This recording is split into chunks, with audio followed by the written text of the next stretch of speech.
Jolene, Jolene, Jolene, Jolene, I'm begging of you, please don't take my man. Jolene, Jolene, Jolene, Jolene, please don't take him just because you can. Your beauty is beyond compare, with flaming locks of auburn hair, with ivory skin and eyes of emerald green. Your smile is like a breath of spring, your voice is soft like summer rain, and I cannot compete with you, Jolene.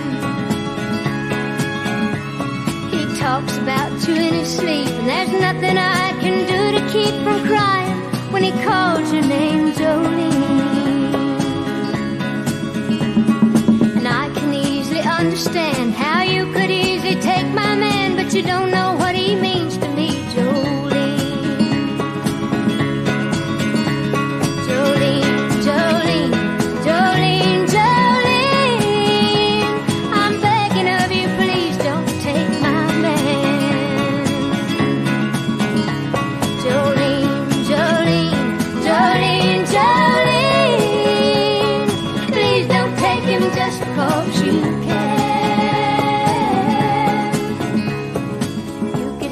Choice of men, but I could never love again. He's the only one for me, Jolene. I had to have this talk with you. My happiness depends on you, and whatever you decide to do, Jolene. Jolene, Jolene, Jolene, Jolene, I'm begging of you, please don't take my Jolene, Jolene, Jolene, please don't take him even though you can. Jolene, Jolene.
USA. Then everybody be surfing like California. You'd see them wearing their baggies, Warachi sandals too, a bushy blonde hairdo, surfing USA. You'll catch them surfing at Del, Ventura County line, outside USA. Santa Cruz and Tristan, Australia, Caribbean, outside USA. all over Manhattan, outside USA. and down Doheny Way. Outside, Everybody's gone surfing USA.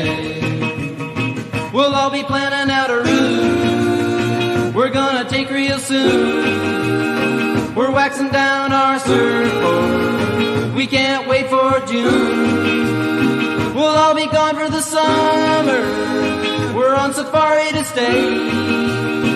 Tell the teacher we're surfing USA. And Anchor Keys and outside USA. Pacific Palisades, outside USA. San Onofre and Sunset, outside USA. Redondo Beach, LA, outside USA. all over La Jolla, outside USA. at Waimea Bay. Outside, Everybody's gone surfing USA.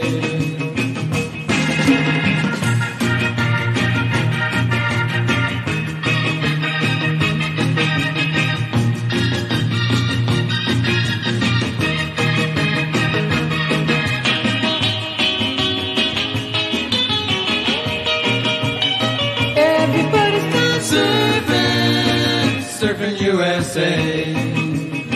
Everybody's gone surfing USA. Everybody's gone surfing USA. Yeah, everybody's gone surfing USA. Yeah, everybody's gone surfing. Come on over, baby, whole lot of shaking going on. Yes, I say come on over, baby, baby, you can't go wrong. We ain't faking, whole lot of shaking going on. Well, I say come on over, baby, we got chicken in the corner. Woo, huh? Come on over, baby, well, I got the bull by the horn. We ain't faking, whole lot of shaking going on. Yeah, let's shake, baby, shake. I said shake, baby, shake. I said shake it, baby, shake it. Let's shake, make it shake. Come on over, whole lot of shaking going on. Oh, let's go.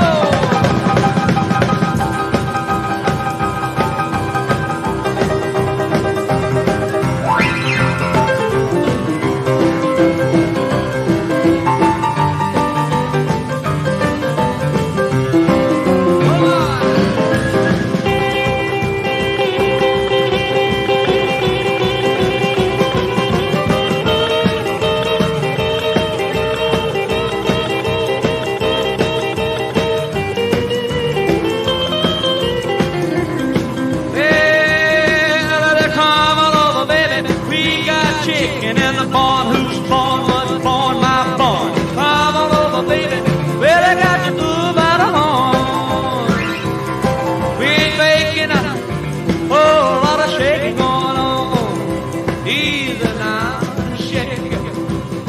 Oh, shake it, baby. Yeah. You can shake it one time for me. You have to come over, baby. Well, I'll shake you going on. Now let's get real low one time now. Shake, baby, shake.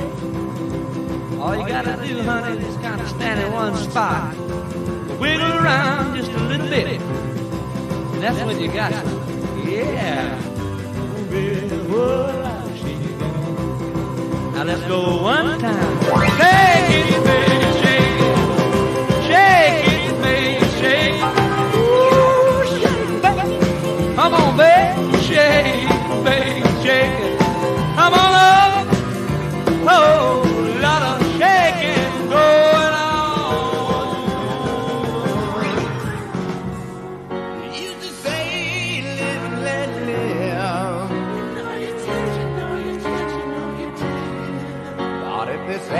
ever-changing world in which we live in makes you give in and cry. Say, live and let die.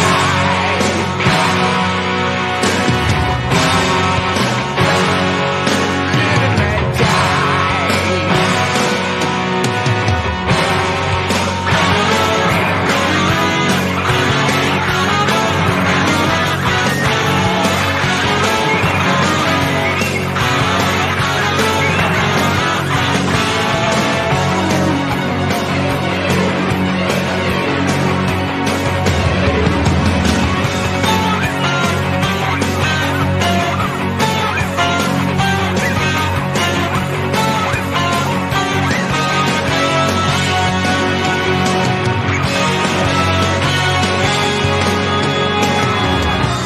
What does it matter to you? When you got a job to do, you got to do it well. You got to give the other brother.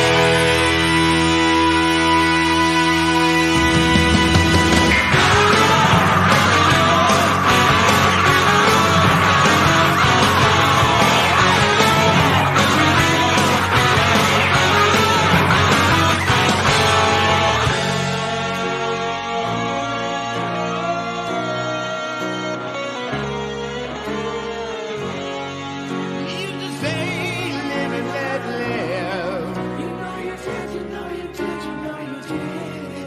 But in this ever-changing world in which we live in makes you give in and cry.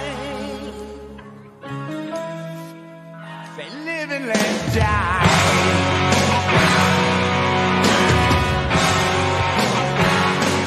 Live and let die.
Ladies and gentlemen, please welcome to the stage Cobb County Schools Superintendent Chris Ragsdale. Those days are over. You don't have to sell your body to the night. Roxanne, you don't have to wear that dress tonight.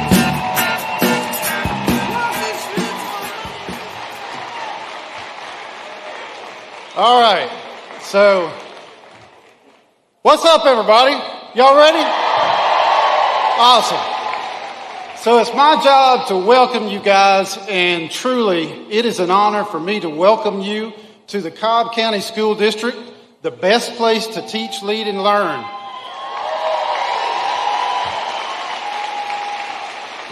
We're all 20,000 of our team members, many of whom you've met today, make up our one team with one goal: student success. So, yes, student success. That's what we're here today to talk about, right? While we do an awesome job as a school district educating all over 100,000 students, it is truly an awesome honor to hear from the president to talk about accounts that are going to not only boost the next generation financially for their success, then we get them in Cobb County and we prepare them for the success as they walk across the stage. So on behalf of the Board of Education, we have 6 out of our 7 members here today. Our board chair, Mr. Randy Scammahorn, Vice Chair David Chastain, Mr. Brad Wheeler, Mr. Chris Tedoro, Mr. Trey Hutchins, Miss Becky Saylor.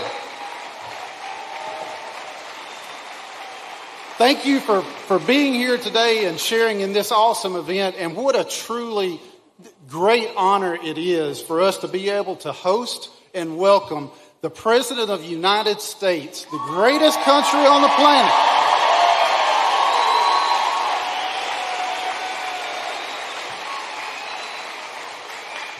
I think that, board members, I think we need to give out tickets for our public comment right here to all these people today to come to our board meeting tomorrow night, right?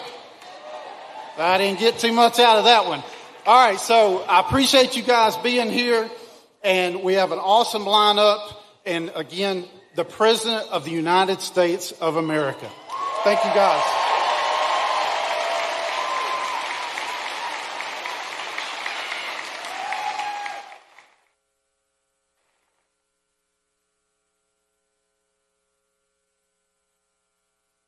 Ladies and gentlemen, please welcome to the stage Alveda King as she leads us in prayer.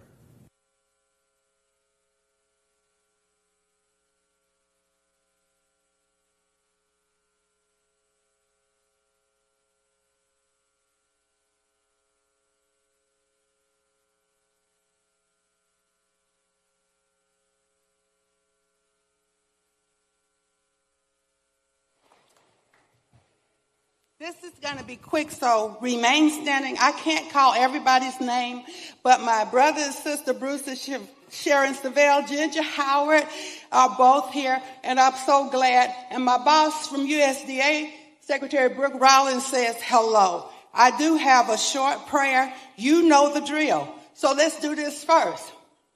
This little light of mine, I'm going to let it shine. Let it shine, let it shine, let it shine. All right, praise the Lord. Here's the prayer. Good people leave an inheritance to their children's children. That's Proverbs 13:22. They said I can't call Father President Trump Grandpa Trump. So bless President Trump for leaving this inheritance to the children, for parents and grandparents everywhere, and for our little children.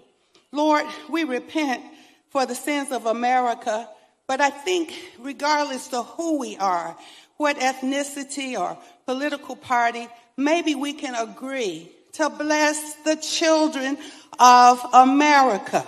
So forgive us and bless the babies. Lord, my uncle once said, we may have come over on different ships, but we're in the same boat now.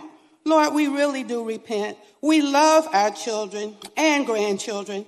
God bless President Trump and parents and grandparents and children all over America. Bless these Trump accounts with success. And God bless America.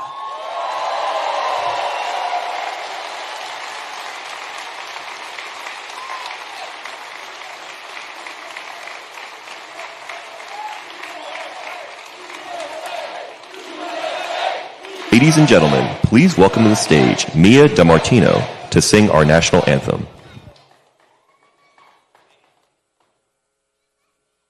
Ladies and gentlemen, please welcome to the stage Fisher Jackson and the Wheeler High School Color Guard as they lead us in the Pledge of Allegiance.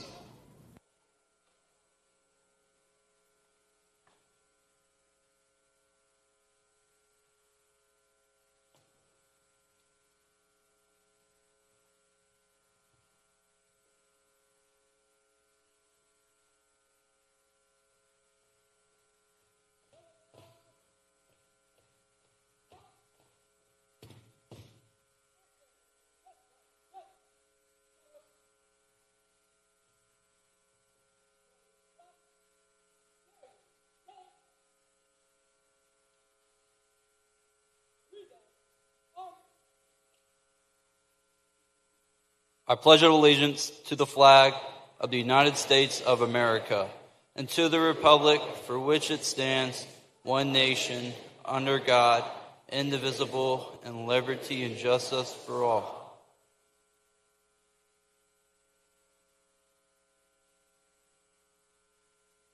Please remain standing for the national anthem. Ladies and gentlemen, please welcome to the stage Mia DiMartino to sing our national anthem.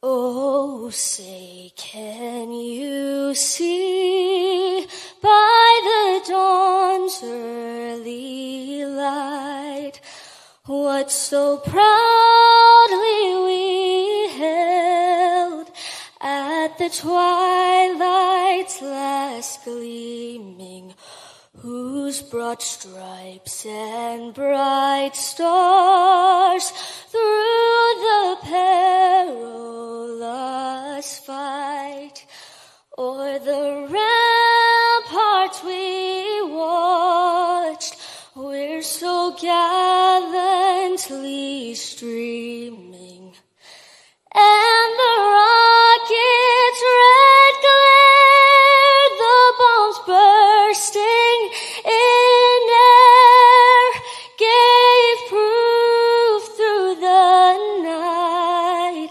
that our flag was still there. Oh, say, does that star-spangled banner yet wave o'er the land of the free and the home of the brave?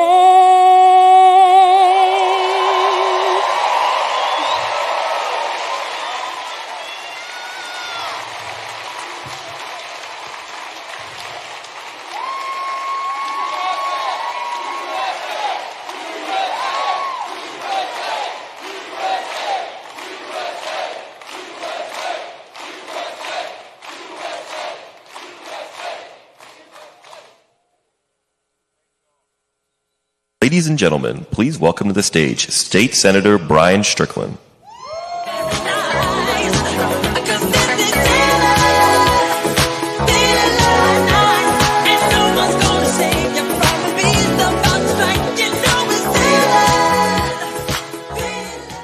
Good afternoon, Cobb County.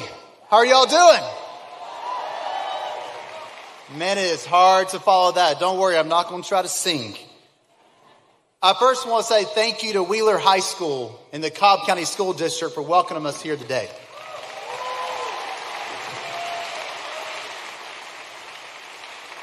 I don't know about y'all, but I'm very excited to see the president and learn more about what his administration is doing to invest in young people in our country, help people achieve the American dream. While I'm introduced as a state senator and a candidate for attorney general, there's two other titles that I'm much more proud of that I go by at home. One is husband to my wife, Lindsay, who's here today with us. And two is daddy to my boys, Charles Willis, who's 8, and Beechers, who's 6. And when I left this, I did not bring them. Don't worry, this stage would be knocked over right now if they were here. When I left this morning, I told my 6-year-old, because he loves President Trump. He's grown up watching President Trump. I said, well, Beecher, I'm going to go get to meet the president. He goes, oh. He said, well, don't let him see your socks. I was like, well, what's wrong with my socks? I thought they were pretty good. He said, he likes fancy socks. So I guess the socks I wore today were not meeting his standard, but proud to be with y'all today. And as a dad, and any parent knows, there are things you worry about every day.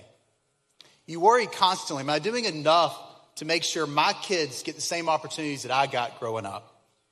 This is the conversations that happen around kitchen tables at night, all around our country, of course, around our state. When kids are in bed, parents sit down and say, am I making enough money to even pay for childcare? Is it worth even working? And making the right decisions when it comes to education for my kids. And most importantly, are my kids going to be safe?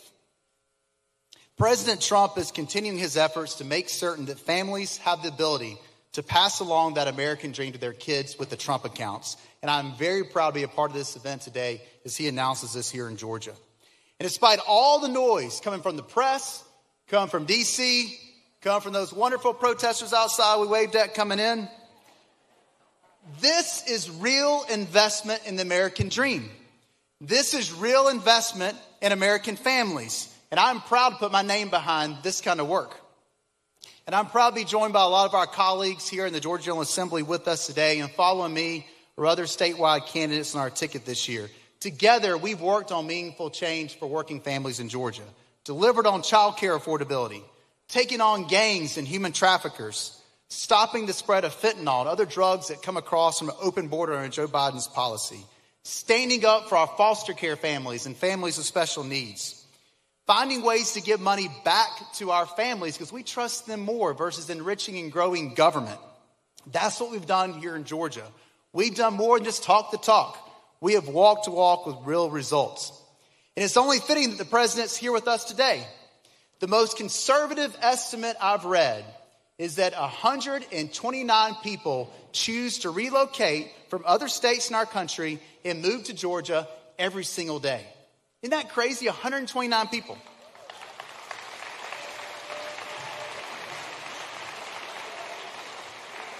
And most of them are coming from blue states like New York and California, states where the governments have priced them out with their wacko, crazy policies. They told them, we know more than the government than you know about how to make decisions for your family, how to educate your kids. They've come from these insane states, and they've come to Georgia for a reason, because in Georgia, we do things differently. And in November, we have a big decision to make. We'll get to choose between those that have fought for and passed the policies that made Georgia a refuge for people around our country. Or we can vote for partisan activists who want to remake Georgia into a place that we won't recognize. In my race for Attorney General, we have a clear choice. You can vote for a proven workhorse that's taken my life experience as a dad and grown up on a farm in Henry County and delivered on legislation after legislation to help families in our state. Or we have my opponent in my race, a New York lawyer activist that has the endorsement of Fani Willis, versus our campaign that has over 100 elected law enforcement officials, Republicans and Democrats from across our state that's backing us.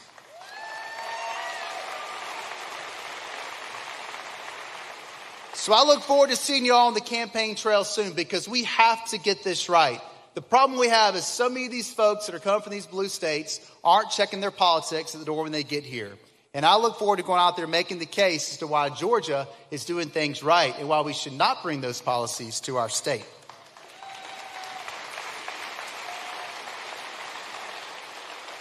So thank you for showing up today. And once again, thank you, President Trump, for pushing concrete policies that directly help families like my own make sure that our kids can truly achieve the American dream. I look forward to being an attorney general that's going to fight for your family just as hard as I fight for my own. Thank you all very much.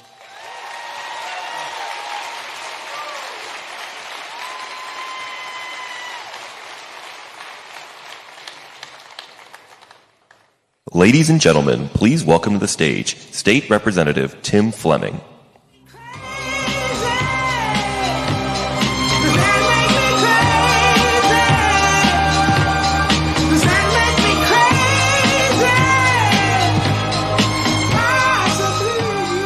Thank you. Good afternoon, everybody. And first, I want to thank Wheeler High School for hosting this event today. And I also want to thank Superintendent Ragsdale for his strong leadership. Thank you, Mr. Superintendent. Isn't it great to be in Cobb County today with President Donald J. Trump? Mr. President, thank you for your leadership and your courage and for always putting America first. Just a few weeks ago, President Trump announced the Trump Accounts program, a bold investment into America's future. Every child born between 2025 and 2028 will receive a $1,000 investment to help jumpstart their financial future. That's conservative leadership. It's about creating opportunity, not dependence. It's about giving every child a chance to succeed.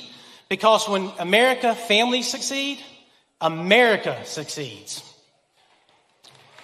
Thank you. And that's exactly the kind of leadership I want to bring to Georgia as your next Secretary of State. Now, most people think of the Secretary of State's office only oversees elections. That is certainly one of the most important responsibilities that the Secretary of State holds. But the office also serves millions of Georgians through professional licensing, business services, and customer support. The people of Georgia deserve someone who understands every part of that job. And that's why in this race for Secretary of State, experience matters. The Secretary of State's office isn't a place for on-the-job training. On day one, the next Secretary of State will oversee our elections, protect the integrity of every legal vote, serve millions of Georgians, and lead one of the largest constitutional offices in the state of Georgia. I've already done the job. See, I served as Deputy Secretary of State for almost 8 years under then Secretary of State Brian Kemp. I have helped lead the 250-person agency. We strengthened election security, protected voter ID, modernized professional licensing, and improved customer service for the people of Georgia. Today, I continue that fight in the Georgia House of Representatives. I've been tested. I've delivered the results. And on day one, I will be ready to lead, not learn like my opponent will have to.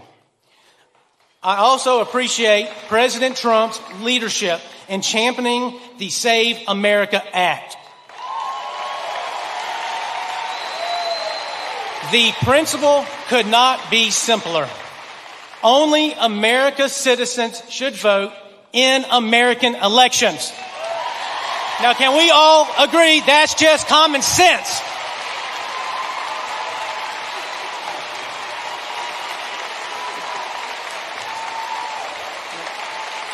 As your next Secretary of State, I will work to strengthen voter ID, ensure our voter rolls are clean, enforce Georgia elections law, and make sure every legal vote counts, and only every legal vote counts. Because if people do not trust our elections, they will not trust their government. And under my leadership, we're going to make Georgia a national leader in elections integrity. But protecting elections is only part of the job. I'm also running to eliminate red tape. When I served as Deputy Secretary of State, new professional licenses were issued in as little as 5 days. Renewals became automatic whenever possible, and hard-working Georgians got to the workforce faster. Today, too many professionals are waiting weeks, even months, for the government to give them a license to work. That is unacceptable.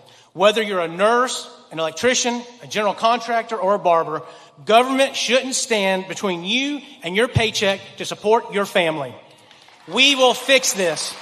And finally, I want to build the most customer-focused Secretary of State's office in America. Government exists to serve the people. It is not the other way around. Every phone call should be answered. Every email should receive a response. Every Georgian should be treated with professionalism, respect, and urgency. That's the standard I helped build before, and it's a standard I'll restore again. So this election comes down to one simple choice.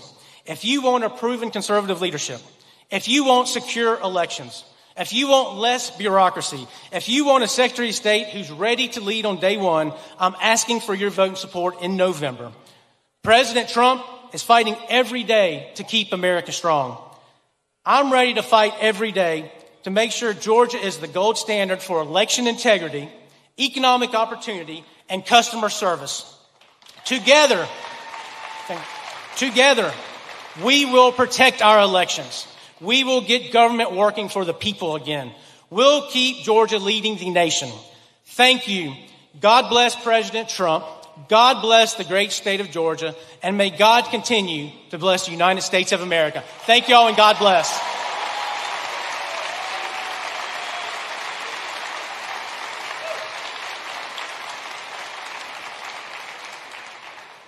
Ladies and gentlemen, please welcome to the stage State Senator Greg Dolezal.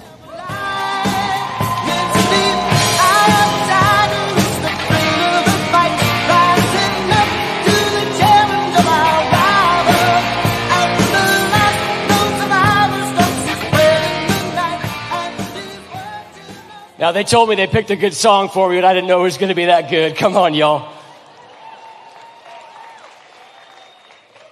Y'all, Georgia is Trump country.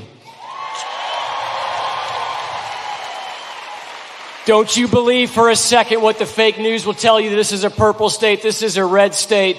We proved it in 2020. We proved it in 2024. And we're going to prove it again this year in 2026.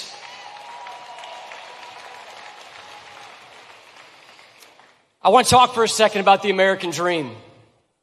Because as I've traveled the state running for lieutenant governor, I've talked about the fact that I believe that we are not only in a fight to save America, but we are in a fight to save Western civilization.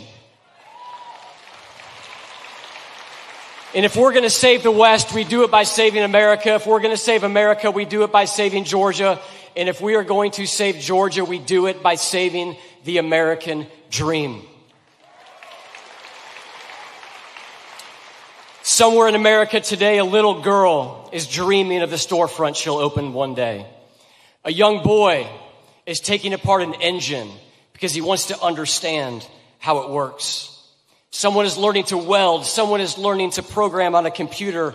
And someone is dreaming a dream that seems far too big for a child to even think about. And we don't even know their names yet.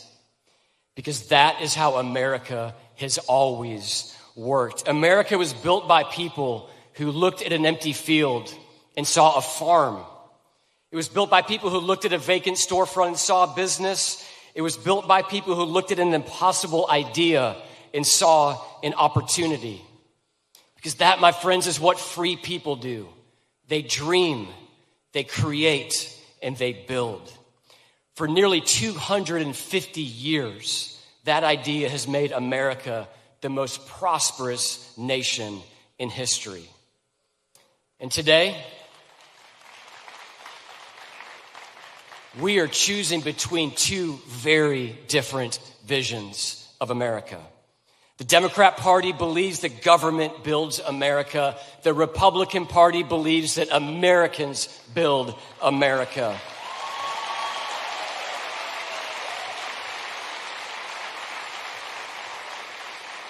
They ask, what can government provide? We ask, what can free people build?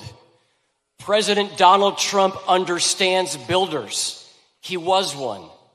He spent his entire life creating businesses, building jobs, putting his name on something and pointing to it and saying, yes, President Obama, I did build that.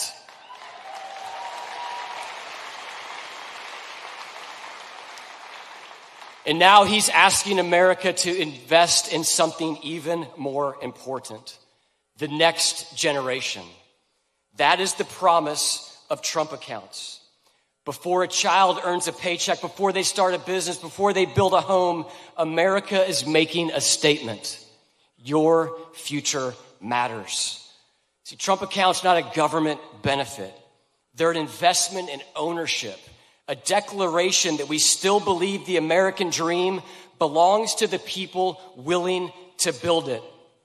The Democrat Party believes prosperity flows from Washington. We believe it begins in garages, on family farms, around kitchen tables, in small businesses, and anywhere free people are given the chance to build something.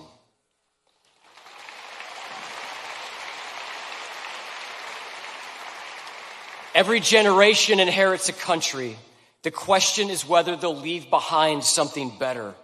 That is what America has always expected of her free people. Not merely to preserve what they inherited, but to build something better. And that is the promise of Trump accounts. See, we're not simply investing in children. We're investing in the people who will build America's next chapter. The Democrat Party wants to build bigger government. Republicans want to build bigger dreams.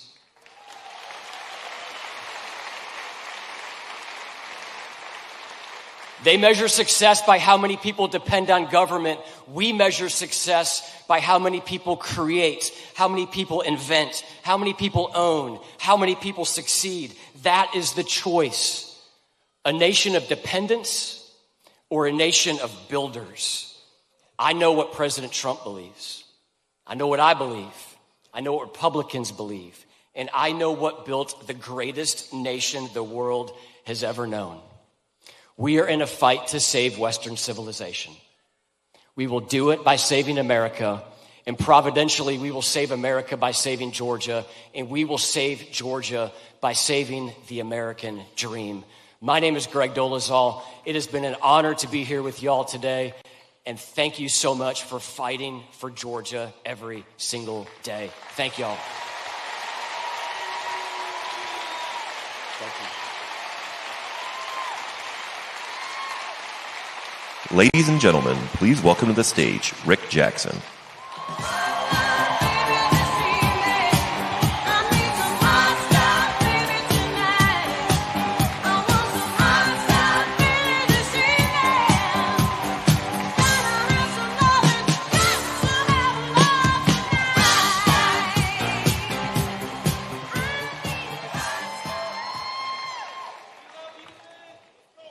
Thank you. I love you too. Appreciate it. You know, I was never supposed to be here not on this stage, and not as running as our Republican nominee for governor, who I'm going to be serving 11 million Georgians, but especially for those people who don't have a voice, and not here today at an event of the President of the United States. It's amazing.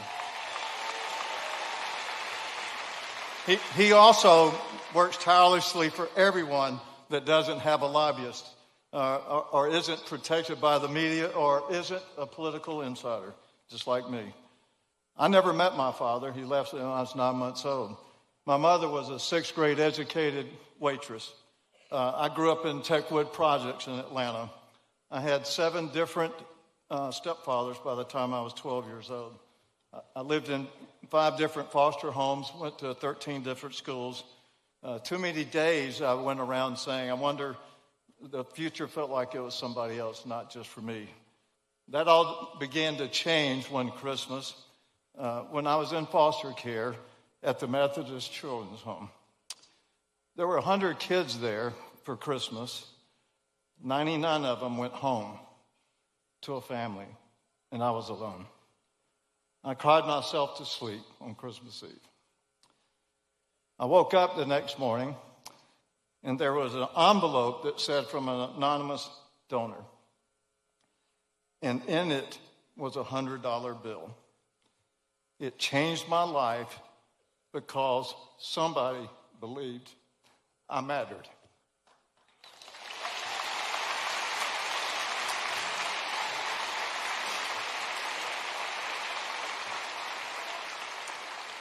That gift planted a promise in my heart. I told God, if I have the ability, I'm going to help kids just like me. We started a nonprofit called Faith Bridge Foster Care.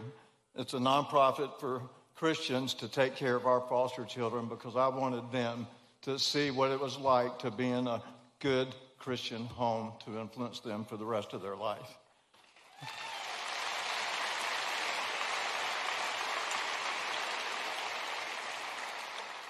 Through our nonprofit Fostering Success Act, we're helping people that age out of foster care that have no options. They now have an option.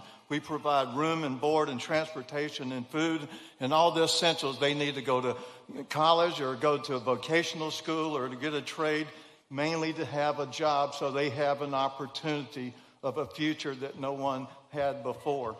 That's what we do.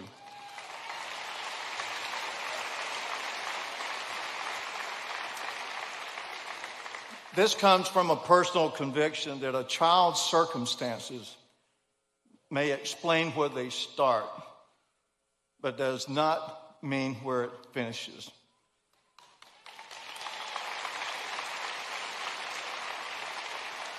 That's why the Trump accounts and the First Lady's fostering the future accounts matter so much to me and to children in Georgia. Eligible children in Georgia are automatically enrolled in a Trump account with a $1,000 federal contribution.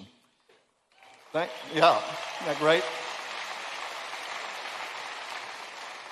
That money belongs to the child. And when that young person reaches adulthood, it will provide an asset, a stronger start, and a foundation for independence. But this is more than an account. It's more than just an account. It's a message. You are seen and you are valued. That's what these Trump accounts do.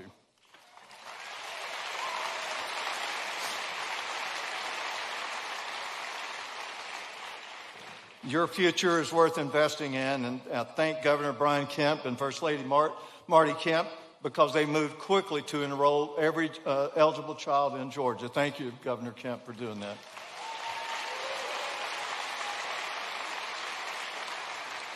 And most of all, thank you, President Trump and First Lady Melania Trump, for giving foster care the same opportunity for our foster youth and a long-term financial security for other children.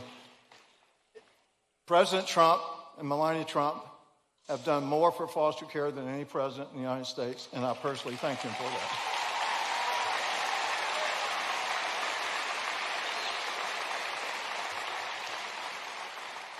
And I challenge Georgia business leaders and churches and nonprofits and citizens to help build on what all this has already done, because the government can open an account, but a community can open a future for a child.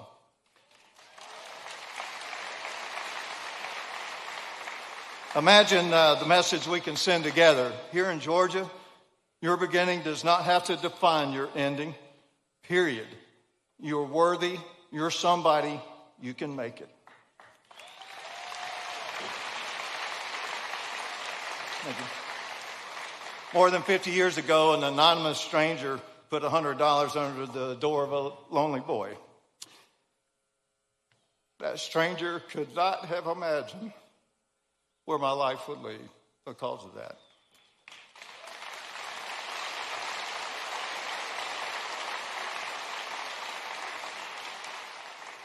But that gift helped me believe that life could lead to somewhere.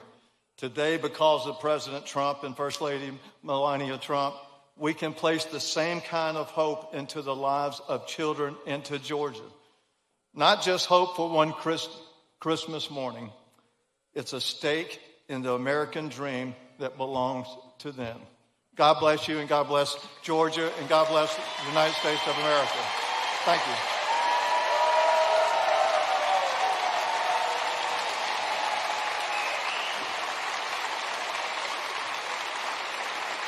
Ladies and gentlemen, please welcome to the stage the Treasurer of the United States, Brandon Beach. Surfing USA. You'll catch him surfing at Del. Ventura County line. Santa Cruz and Fresno. Well, good afternoon. It's great to be back in Georgia. But more importantly, it's great to be back in Trump country. Folks, I got to tell you, it was a great honor to serve as your state senator for 7 terms in the Georgia Senate. But it's a real honor now to serve you, the greatest president in the greatest country, as your 46th Treasurer of the United States. Thank you very much. You know, when you look, on day one, President Trump hit the ground running. He signed 16 executive orders. He and Secretary Scott Bessent implemented tariffs to even the playing field and to create manufacturing jobs back in the U.S., and we're seeing that now. Then President Trump and Speaker Johnson passed the big, beautiful bill. And I want you all to think about this. They had a 2-person majority. How they pulled that off, I don't know, but it was because of President Trump's leadership.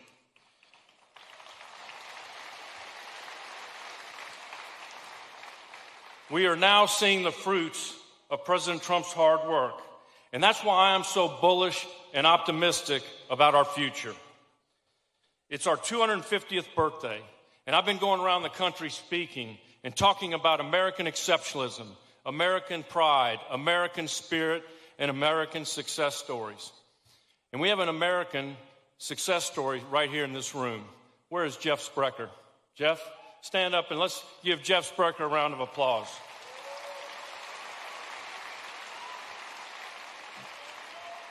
Jeff moved to Atlanta 35 years ago with $1,000, and he had a dream to start a company called Intercontinental Exchange. Now he owns 13 exchanges, very successful, very community-minded, and by the way, he's got a great wife, Kelly Leffler, who you'll hear from now, who's running our SBA. I want to tell one more success story from my home state in Louisiana, where I grew up. There was a guy that wrote a paper, and he wanted to open up a restaurant serving one item. He got a C-. He then went to the bank and tried to get a $50,000 loan. They wouldn't give him a loan. So he went to Alaska for 2 years and worked on the fishing boats. And he saved $50,000. He now is the richest man in Louisiana. He owns Raising Cane's.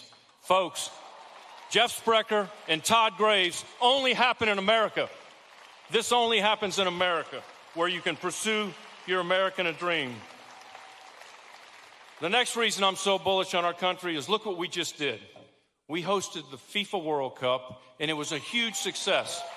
And listen,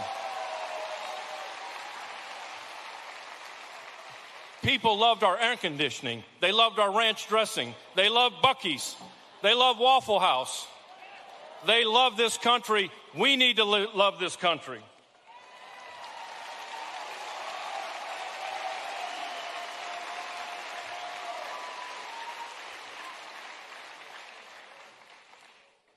Now the one big beautiful bill is kicking in. No tax on tips, no tax on overtime, no tax on Social Security. I got to tell you all a quick story. I would go to restaurants and I would write on my receipt, no tax on tips, explanation, explanation. And the waiters would say, what is that all about? Well, after April 15th, I had a waiter come up to me and say, Mr. Treasurer, I get it now. I got $7,100 back on my taxes. Thank you.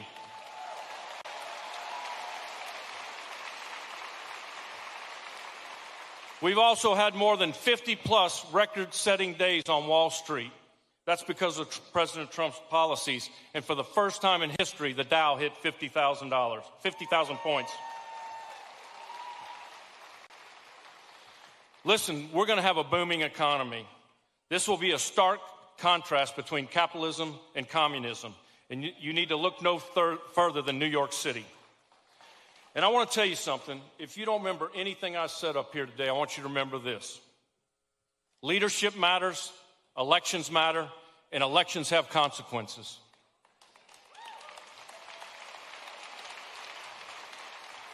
And I will tell you this, President Trump may not be on the ballot, but his policies are and his folks are. And we need to send winners to him so he can keep winning for you.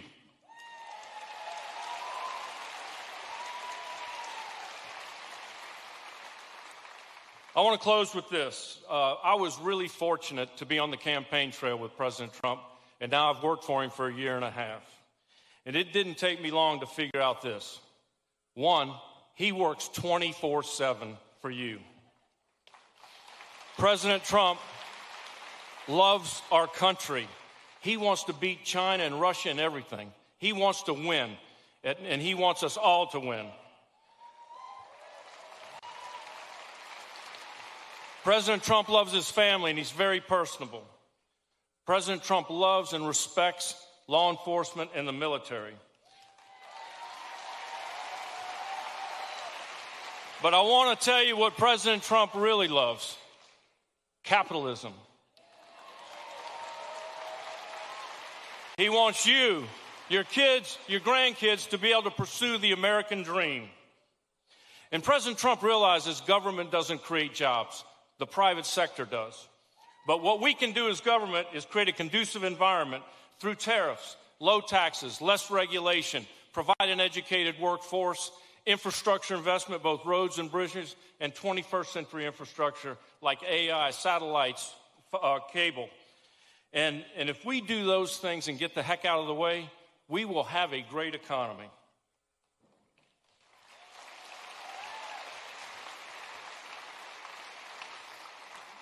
In the end, I'm going to tell you, President Trump's going to have several legacies. One, he secured the border. He didn't just secure it, he shut it down.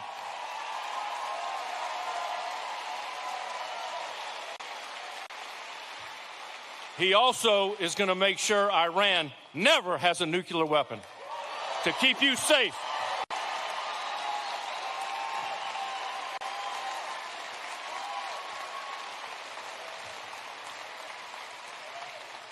But I want to tell you, one of the biggest legacies he's going to have is what we're talking about today: Trump accounts. Trump accounts will invest in our kids, and our kids will be invested in our country. Think about that. We're going to invest in them. They're going to be invested in us. We're going to jumpstart their future. They're going to learn financial literacy, investing and compounding interest, and how the S&P 500 works. And let me tell you what I look forward to. My granddaughter's here today. Madison, stand up, Madison. That's my granddaughter. We've got her signed up for a Trump account. And my goal is, in 10 years, I want Madison to come up and say, "Papa B, I got $110,000 in my Trump account. I made 6% here, 8% here," and teach her about financial literacy. You're going to be successful, Madison. I promise. These Trump accounts will preserve capitalism and give young people the opportunity to pursue the American dream. And I'm going to close with this. I am unapologetic about loving this country, loving free enterprise, and loving capitalism. Folks, it's our 250th birthday. Happy birthday, America. God bless Georgia, and God bless America.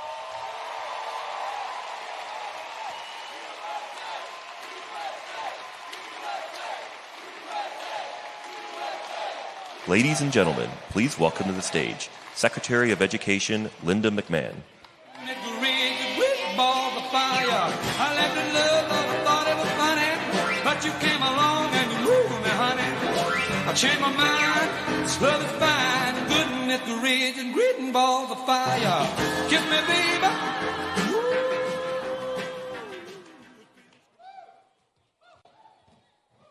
How fun was that? Oh my goodness. Well, it is so great to be here in the Peach State today. And here in Wheeler High School, home of the Wildcats, the championship Wildcats. So normally when I come out on stage in a school, and I've been touring a lot of schools around the country as the Secretary of Education, I talk about the fact that only 30% of our students can read and do math. And we failed our students, and President Trump knows that, but we're going to do something about it because we're going to bring education back to the states.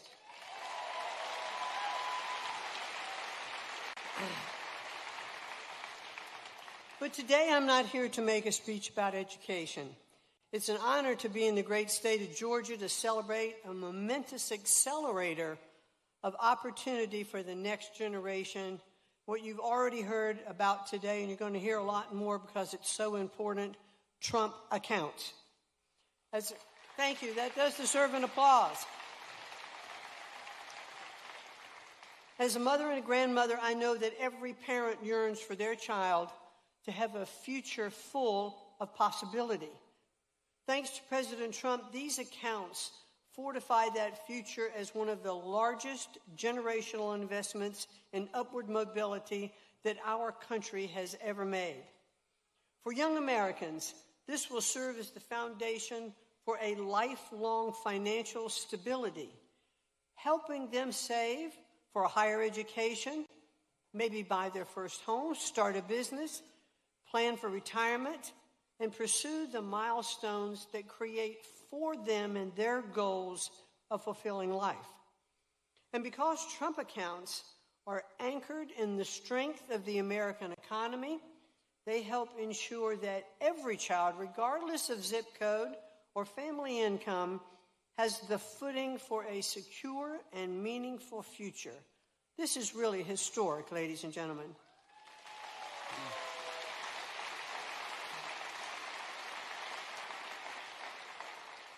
For too long, many have felt the American dream slipping into the past.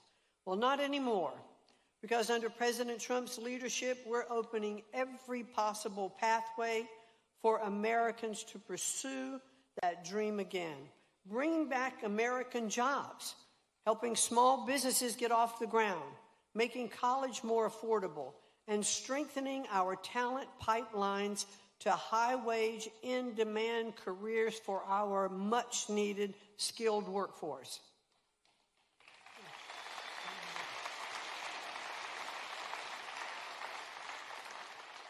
And now our most precious asset, our young people, are both starting a life and entering a future with tools to succeed.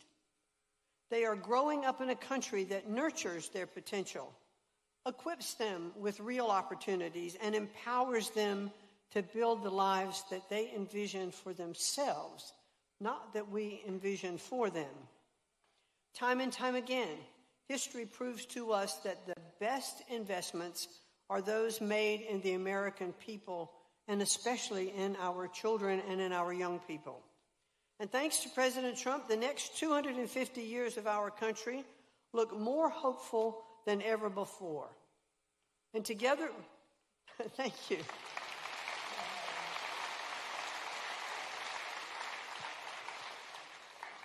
Together, we are fortifying the foundations and expanding the freedom and flexibility that allow the next generation to dream boldly, to build confidently, and achieve the extraordinary, just as Americans always have. So with that, the president is going to come on in a little while, and a few other speakers before me to talk more about the Trump accounts. But again, let me say this is an historic measure in our country, and we thank the vision of the President of the United States. Thank you all, and God bless the United States of America.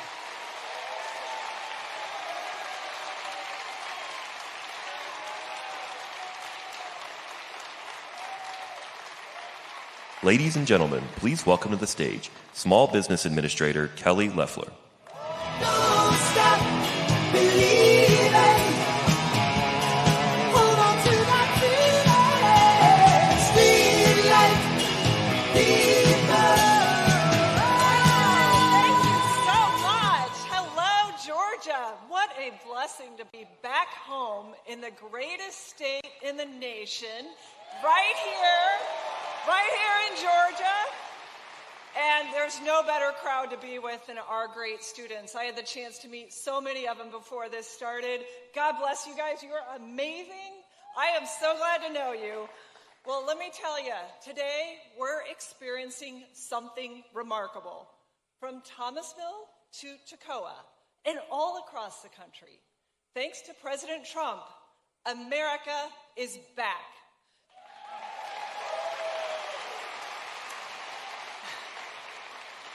And you know who's leading the way? It's Main Street America. And here's something that the fake news won't tell you. In 2026, small business formation is at record all-time highs all across this country. We have a record number of Americans working in the workforce, and we have more than 500,000 new jobs created already this year. Yeah.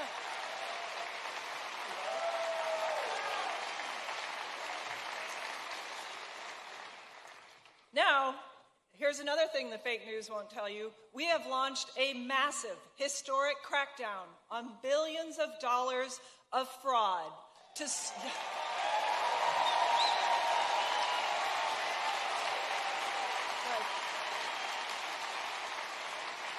That's right. We are going to stop the corruption and the abuse of your hard-earned tax dollars. Now, you know President Trump is fighting every day to bring back the factories and the jobs that prior administrations sent overseas. They said, I'm sorry, your job's going to be in China. Your job's going to be in Mexico.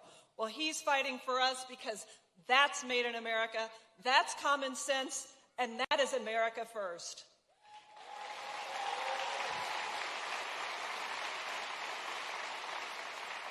And you know, it is common sense. America First rewards you, the hardworking American citizens, and it lets you keep more of what you earn. And that's all thanks to President Trump's working family tax cuts.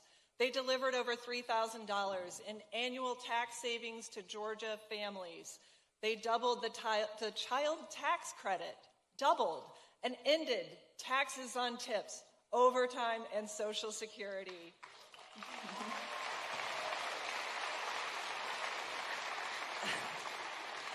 Now, all of that might seem like common sense, and it is, but it's also a fact that every single congressional Democrat voted no on letting you take home more of what you earn. And yes, that includes both of Georgia's senators. They voted no.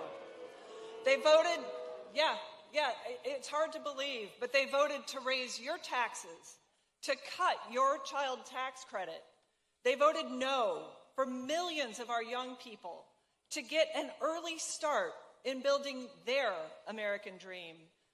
Thankfully, President Trump had our backs once again when he fought. Yeah. Let's hear it for President Trump.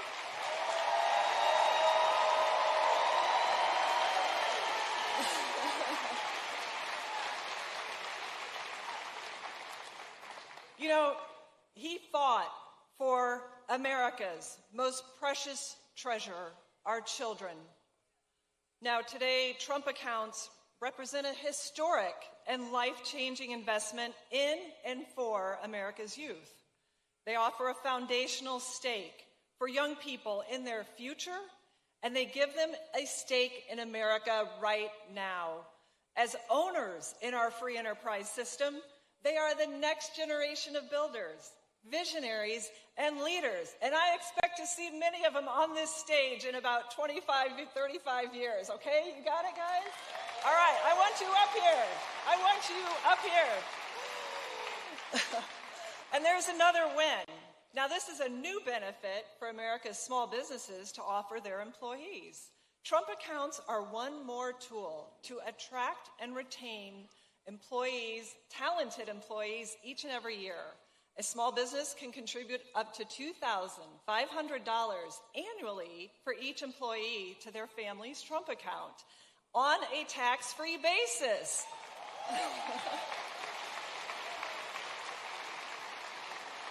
Now, you know, there's a great saying, and it says, the best time to plant a tree is yesterday.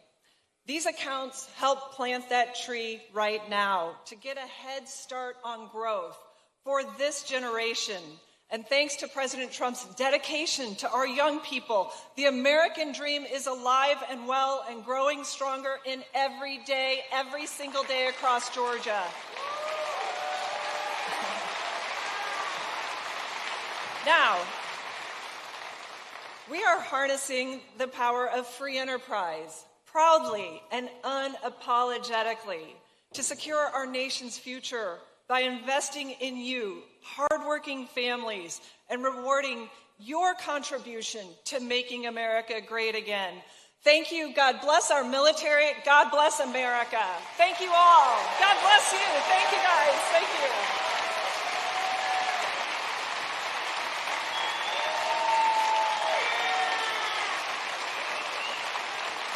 Ladies and gentlemen, please welcome to the stage Secretary of the Treasury, Scott Bessent.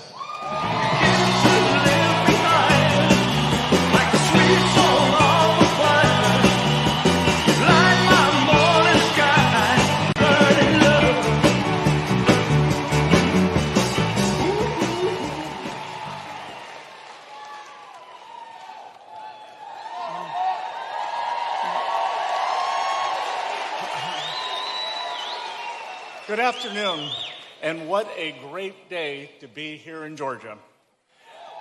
And what a welcome we are about to give President Donald J. Trump, who has never stopped fighting for the people of this great state. Now, many of you may think the best part of my job as Treasury Secretary is getting calls from the president in the middle of the night. And it's always the same question. Scott, I didn't wake you, did I? I said, no, sir. I'm always up at 1:52 on Tuesdays. But the best part of my job is to get the chance to get out of Washington to spend time with the amazing people of the United States. And there are few places where you see the strength of spirit and America more than here in Georgia.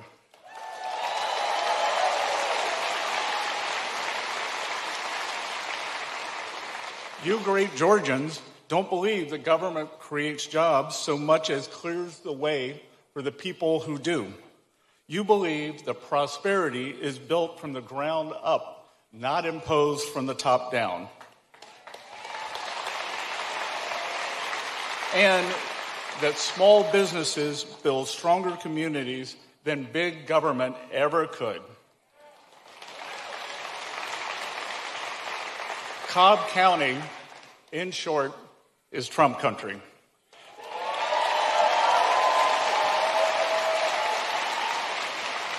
There's a reason why President Trump won more votes in Georgia than any other candidate in history, and I'm grateful to be with you here today so you can hear directly from him in a few moments.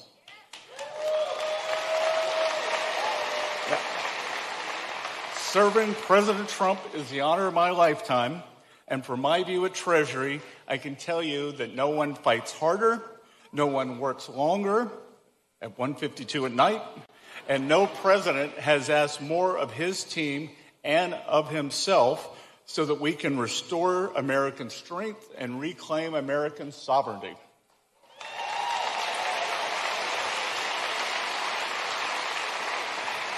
His record speaks for itself. But let me remind you that President Trump has signed the largest tax cuts in American history and made them permanent.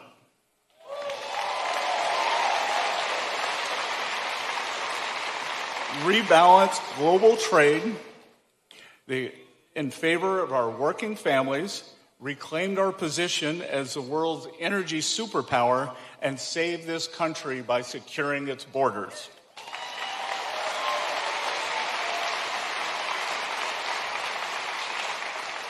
Any single one of these wins would be historic, but taken together, they are transformative. Our economy has now averaged over 100,000 good-paying private sector jobs. Let me repeat that. Private sector jobs, not government jobs, for the last 4 months.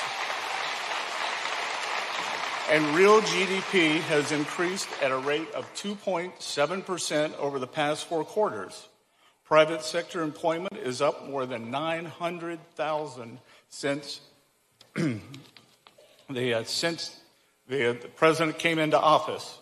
The working families tax cuts delivered the largest share of tax relief directly to millions of low and middle income Americans. And as Administrator Loeffler said, Every Democrat in the Senate and House voted against it. Here in Georgia, the tax cuts saved the average family more than $3,100 on their taxes this year, and protected over 200,000 jobs. Meanwhile,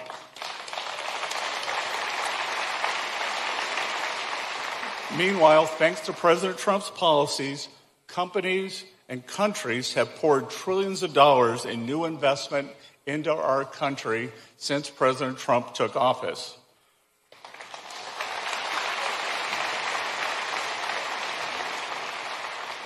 More Americans are working than any time in our nation's history. But of all this that President Trump has achieved, his most enduring legacy may be the reason we are here today. Trump accounts represent the most successful program launch in government history, with more than 6 million signups even before it went live on July 4th.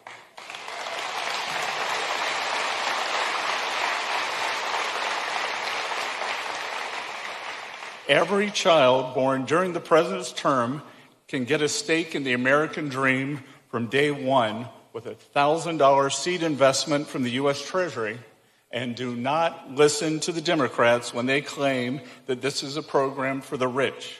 86% of enrolled children are from families earning less than $200,000. Trump accounts are reaching the very people they were designed to serve.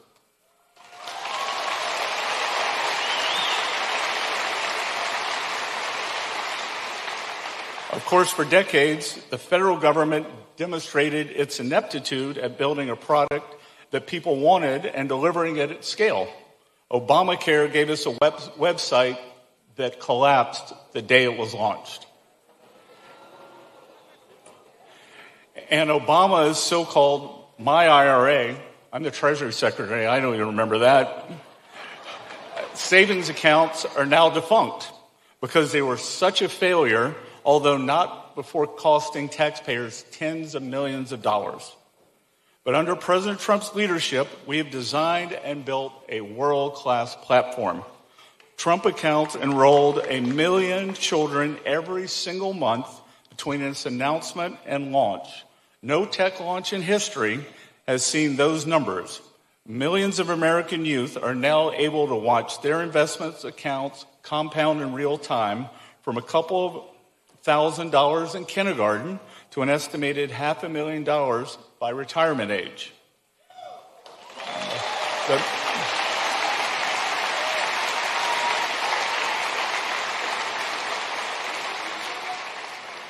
It turns out that the federal government was capable of implementing a great program, but all we needed was a new president.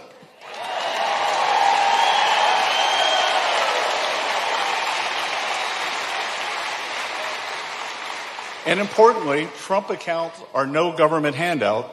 They are a child's first claim upon the American dream at a time when too many people are taught to doubt it. Look around our campuses and classrooms today. Apart from those here at Wheeler, of course, you will find that our students are being sold the seductive lie that government can solve every problem, redistribute every dollar, and supplant its judgment for our own. Our children are taught to romanticize an ideology that results in ruin wherever it is tested, to critique capitalism for every one of its flaws, and to forgive socialism for every one of its constant failures. In New York, the current mayor rose to power by repackaging failed ideals of the past as a moral cause of the future.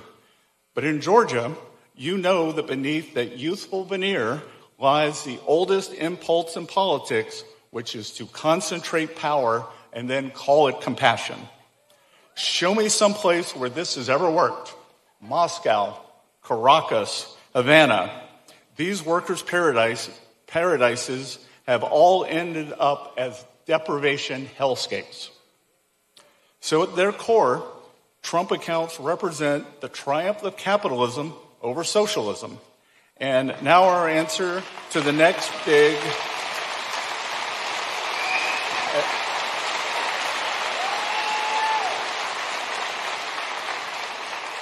And now our answer to the next free stuff, big government charlatan is to build an ownership economy for all Americans. For the 38% of households who do not have a stake in our great equity markets, our capital markets, and American innovation, this is your way to get a piece of the action thanks to President Trump.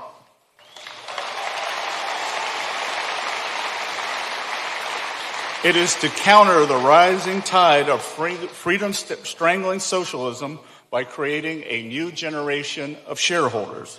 And it is to remember that the surest defense of a free society is the citizen who owns a share of it. So the full reach of this presidency will ripple across generations to come, thanks to policies like Trump accounts. But my own sense of his place in history is already clear. Donald J. Trump is the most consequential president of my lifetime.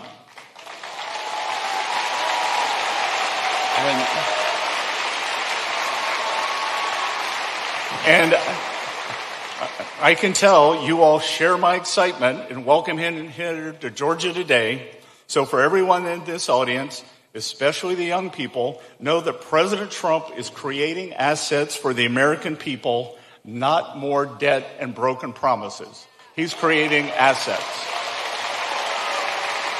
So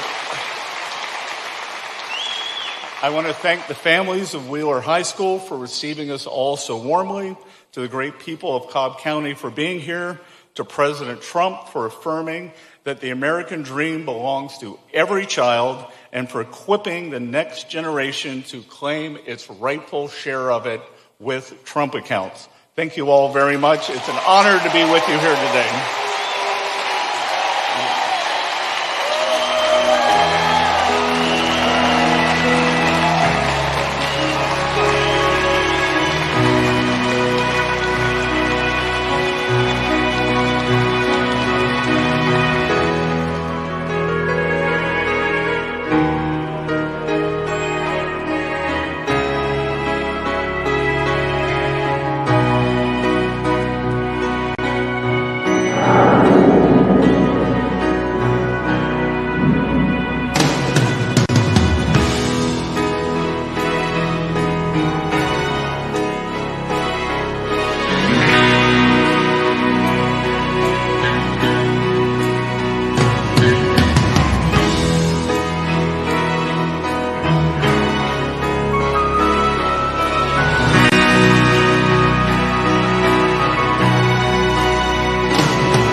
must be lights burning brighter somewhere.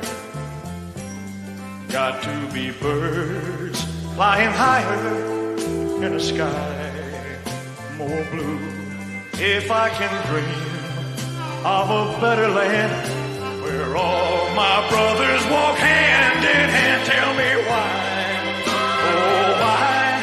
Oh, why can't my dream come true? Oh, why? There must be peace and understanding sometime. Strong winds of promise that will blow away the doubt and fear. If I can dream of a warmer sun where hope keeps shining on everyone, tell me why. Oh, why won't that sun appear?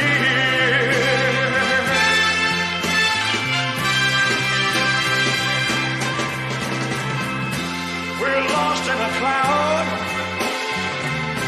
with too much rain. We're trapped in a world that's troubled with pain. But as long as a man has the strength to dream, he can redeem his soul and fly.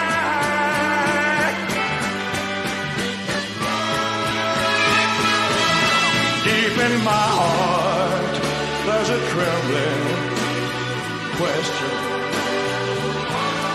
Still I am sure that the answer's gonna come somehow. Out there in the dark, there's a beckoning candle, yeah. And while I can think, while I can talk, while I can stand, while I can walk, while I can dream,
nothing without a woman or a girl.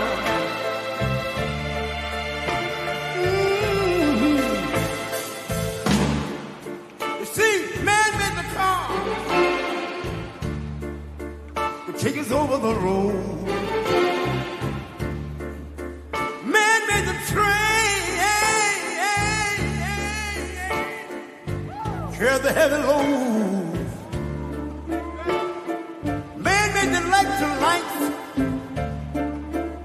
Take us out of the dark, and man made the boat for the water. Like my Bible said, Noah made the ark. This is a man's world. Ow! But it wouldn't be nothing about a woman or a girl.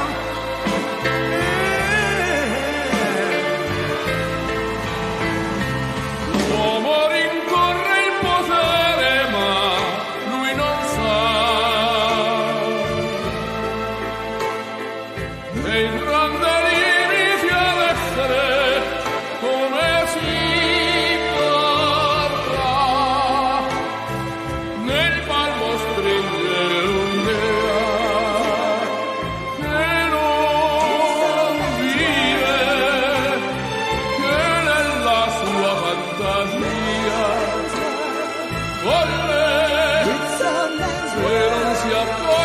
che poi nulla più senza te si vive solo per te.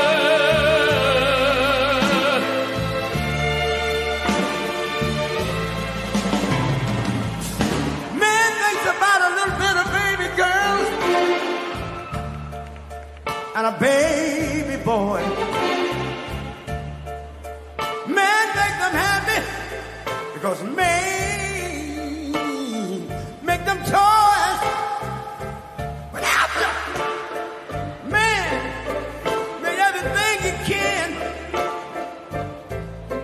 man make lira, pesos, dollars, rubles to buy from every good woman and every man. Oh, this is a man's world.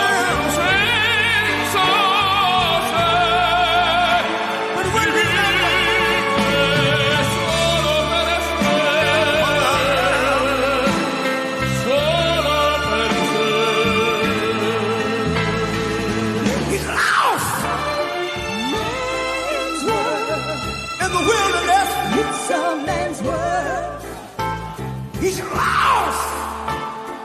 E non si accorge che poi nulla più senza te si vive solo per te, solo per te, solo per te.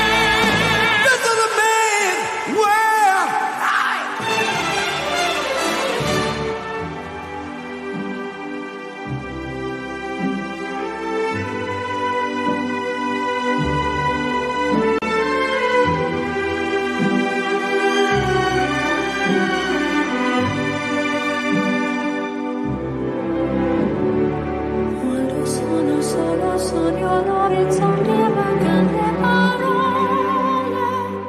Sì, lo so che luce una stanza quando manca il sole. Se non ci sei tu con me, su le finestre mostra tutto il mio cuore che è acceso. Chiudi dentro me la luce che ha incontrato per strada. Time to say goodbye. Paesi che non ho mai veduto e nessuno con te.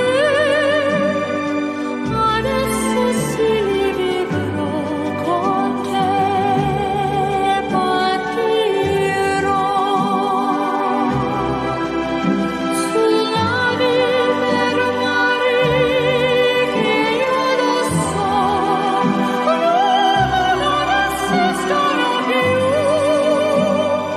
It's time to say goodbye. Quando sei lontana sogno all'orizzonte, manca le parole. Io sì lo so che sei con me, tu mia luna, tu sei qui con me. Mio sole, tu sei qui con me, con me, con me, con me. Time to say goodbye. Paesi che non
your love.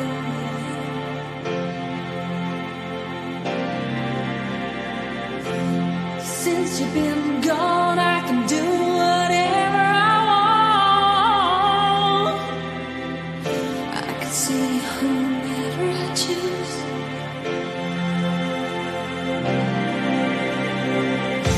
I can eat my dinner in a fancy restaurant, but nothing, I said nothing can take away these blues, 'cause nothing compares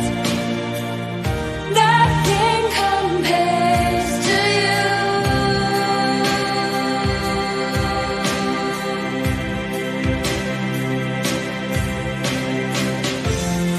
It's been so lonely without you here, like a bird without a song.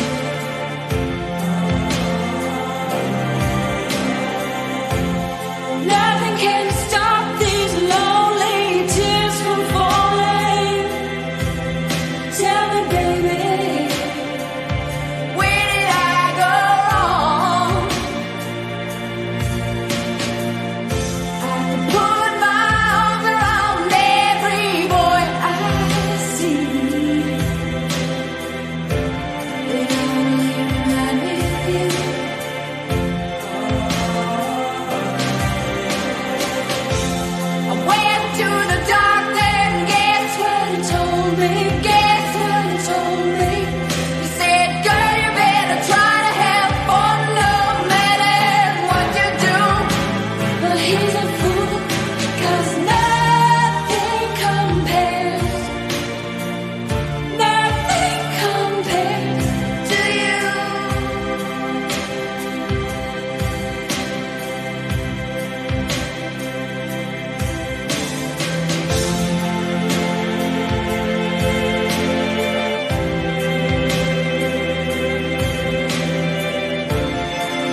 love you so.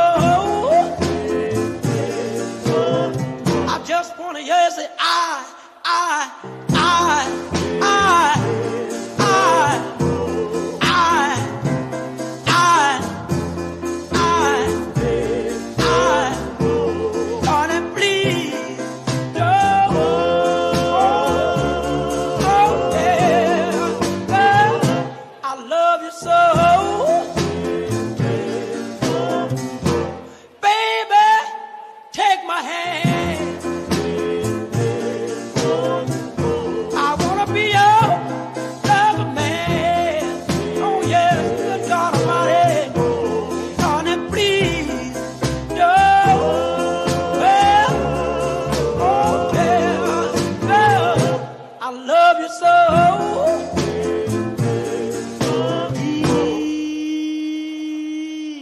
Don't go. Please don't go. Honey, please don't go. Girl, I love you so. Please, please. Lord Almighty, feel my temperature rising. Higher, higher, it's burning through to my soul. Girl, girl, girl, girl, you're gonna set me on fire. My brain is flaming, I don't know which way to go. Your kisses lift me higher, like a sweet song of a choir. You light my morning sky, burning love. Ooh, ooh, ooh, I feel my temperature rising. Help me, I'm flaming. I must be hungry tonight. Burning, burning, burning, and nothing can cool me. Yeah. I just might turn to smoke, but I feel fine. 'Cause your kisses lift me higher, like the sweet song of a choir. And you light my morning sky, burning love.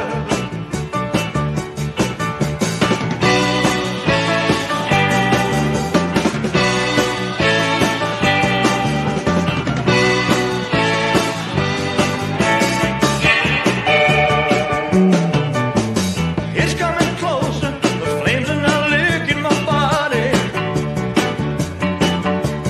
Won't you help me? I feel like I'm slipping away. It's hard to breathe, my chest is heaving. Lord have mercy, I'm burning a hole where I lay. Yeah. Your kisses lift me higher, like the sweet song of a choir. Light my morning sky, burning love, burning love. I'm just a hunger, hunger, burning love. Just a hunger, hunger, burning love. Hunger, hunger, burning love. Just a hunger, hunger, burning love. A hunger, hunger, burning love. Just a hunger, hunger.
I knew you, I wouldn't talk down to you.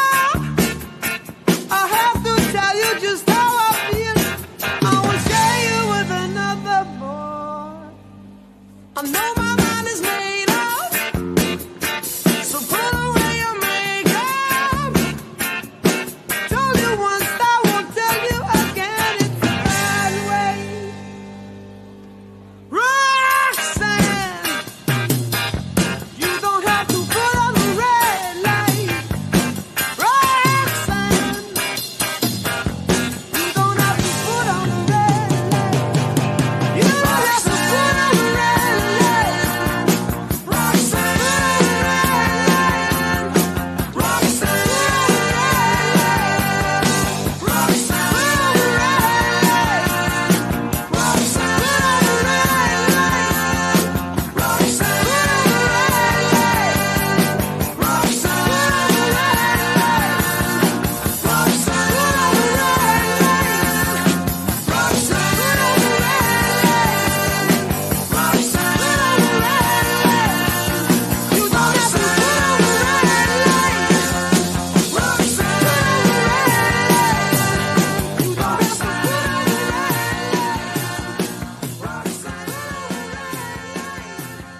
Ladies and gentlemen, the 45th and 47th President of the United States, Donald J. Trump. And I'm proud to be an American, where at least I know I'm free. And I won't forget the men who died, who gave that right to me. And I gladly stand up next to you and defend her still today. 'Cause there ain't no doubt I love this land. God bless the USA.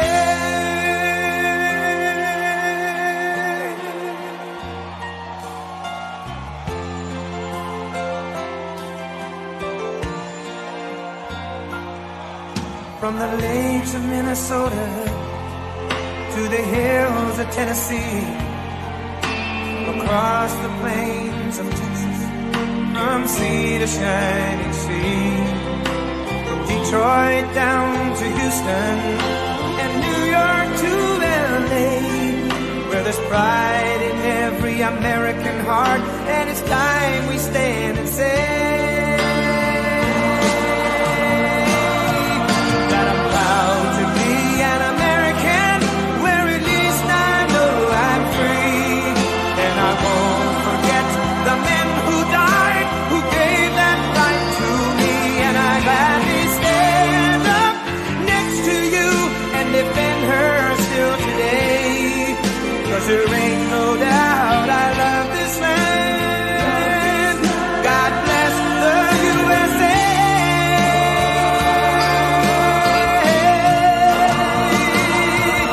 And I'm proud to be an American, where at least I know I'm free.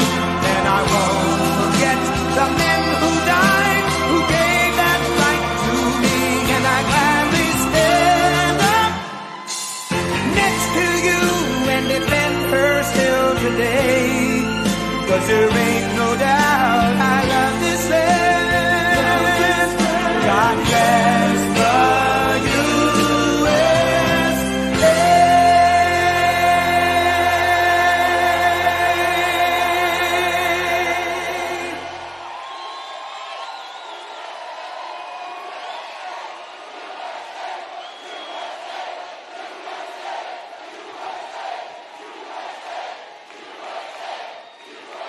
Well, thank you very much, everybody. It's a special place, and I am here to announce my candidacy.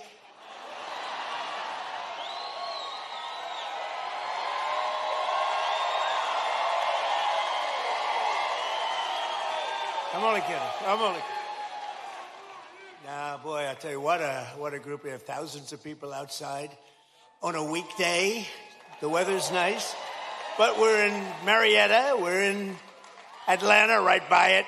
And I just want to thank everybody. Those are places, you know, we had a tremendous victory here. And it was a big, beautiful victory. We won by a lot. And we have some great candidates running. They got to win by a lot. Otherwise, we're going communist. I don't think anybody wants that. We're not going to do that. But I'm thrilled to be back in the great state of Georgia with thousands of proud, hardworking American patriots. That's what you are. And with your help in 2024, we earned more votes than any candidate in Georgia history. There's never been anything like it. And when I say that, I have to be careful, because look at all the fake news back there. They will correct me. They will say, he said he earned more. If I was 2 votes short, they would say, he's lying, he's lying. They are sick individuals. They're the fake news. But I have to be careful. No, we weren't. We had more votes than any candidate in the history of this great state, and I'm very proud. I love Georgia. I've always loved it. And every day since, I've been fighting for the people of Georgia like no president has ever fought before, and you're doing well, too. We're going to keep it that way. And 18 months ago, you were in trouble. Our country was in trouble, frankly. It was a catastrophe what was happening. Sleepy Joe Biden and the radical left Democrats, they're Democrats, D-U-M, Democrats, created the worst inflation in 48 years. Scott Bessent, was it the worst inflation in 48? Now, if Scott doesn't have credibility, nobody does, okay? He said it's the worst, and it was. It was actually, I think it was beyond 48 years, but 48 years is good enough. wide open borders with millions of people, even from the world's worst prisons from all over the world. They were pouring into our country. All over the globe they came, prisons and gang members, drug dealers, child predators, and 11,888 murderers, many of whom committed more than one murder. More than 50% committed more than one murder. We had transgender for everybody. Men and women's sports came ravaging through our cities. And the whole world was laughing at us. We were a joke all over the world, but not anymore. They're not laughing. They're not laughing. Right, Jackson? They're not laughing anymore, Jackson. Gonna be your next governor right here. 2 years ago, our country was dead, and now we're the hottest country anywhere in the world, respected by everybody all over the world, the hottest. And we're respected like, I say we respected maybe like never before. When I took office, we inherited the worst border in U.S. history. It was an open wound. It was an open sieve. We quickly turned it into the most secure border in the history of our country within 2 months. And numbers were just released by the Democrats that in the past 14 months, a historic record of 0 illegal aliens have been admitted into the United States.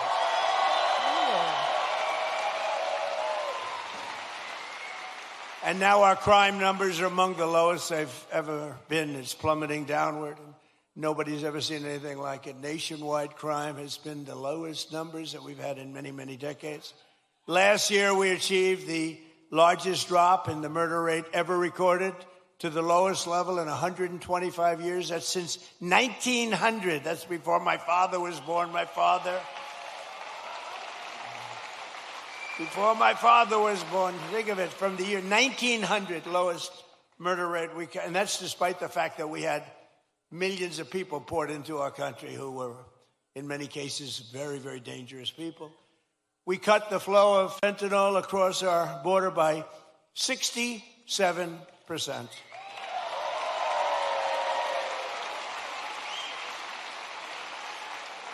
And drugs coming in by ocean, sea, by water was cut 97%.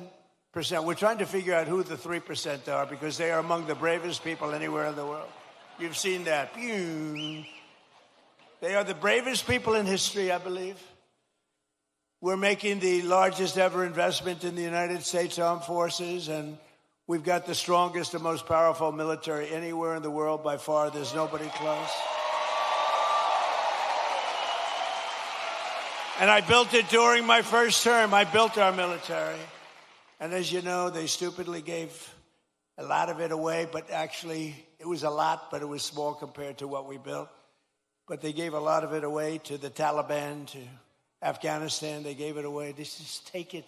We're leaving. Let's leave brand new machines behind. Let's leave airplanes behind. I said to them, well, why don't you just fly it out and we'll take it back, or we can even fly it back to the United States if you'd like. Sir, I think it's cheaper to leave it. Brand new planes. It was so sad. I saw what was happening.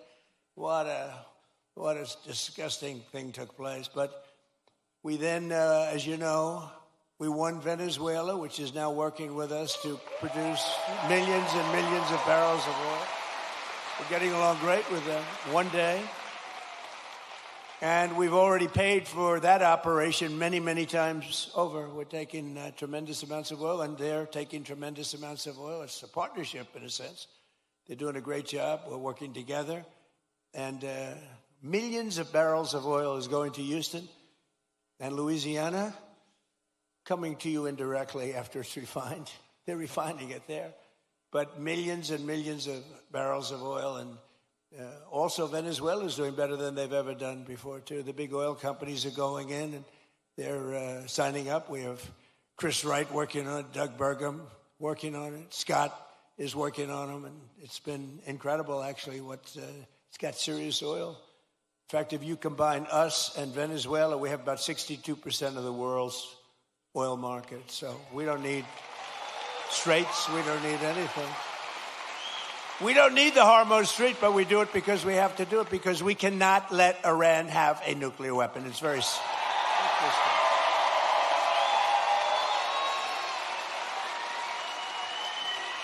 So we're likewise winning in the Islamic Republic of Iran, and we're ensuring that they will never, ever be able to do to us what they've done to so many. You know, they've killed 52,000 plus protesters. People that were protesting have been killed. 52,000 over the last 4 months. Nobody wants to talk about the fake news back then, never mentions that.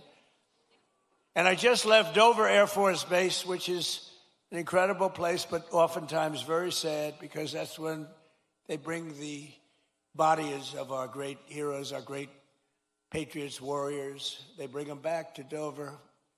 And I've been there many times before. This was in particular something very sad. I attended the dignified transfer ceremony for 4 great U.S. service members killed in the conflict with Iran. As they returned to American soil at Dover.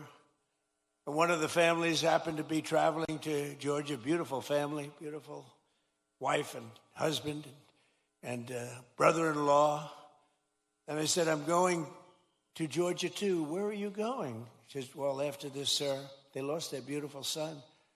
We're going to Georgia. I said, so if you want, I'll give you a ride on Air Force One. And they said, wow. Wow.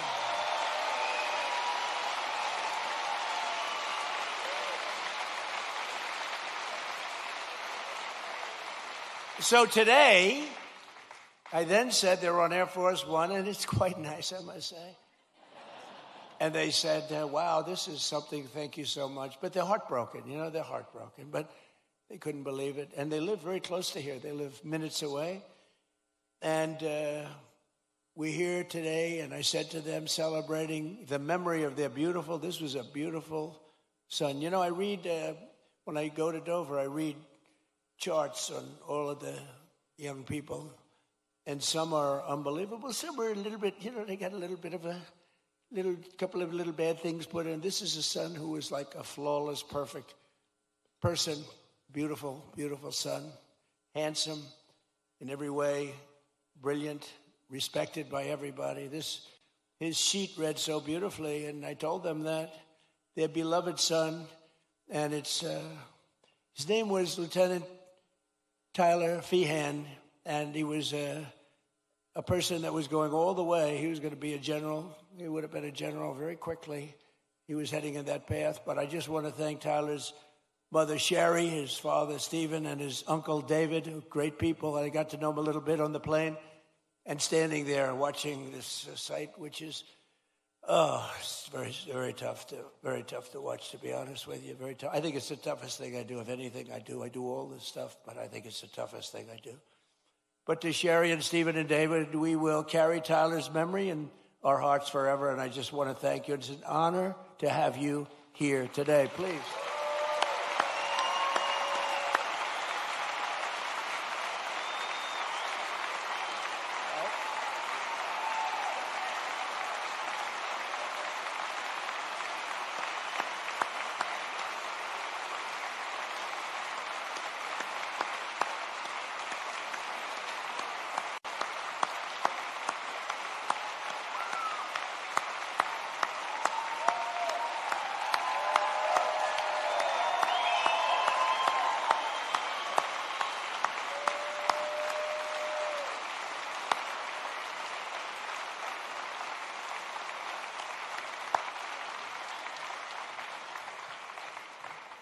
Thank you very much. You see the way everybody feels. Your neighborhood, this is your neighborhood. Can you believe it?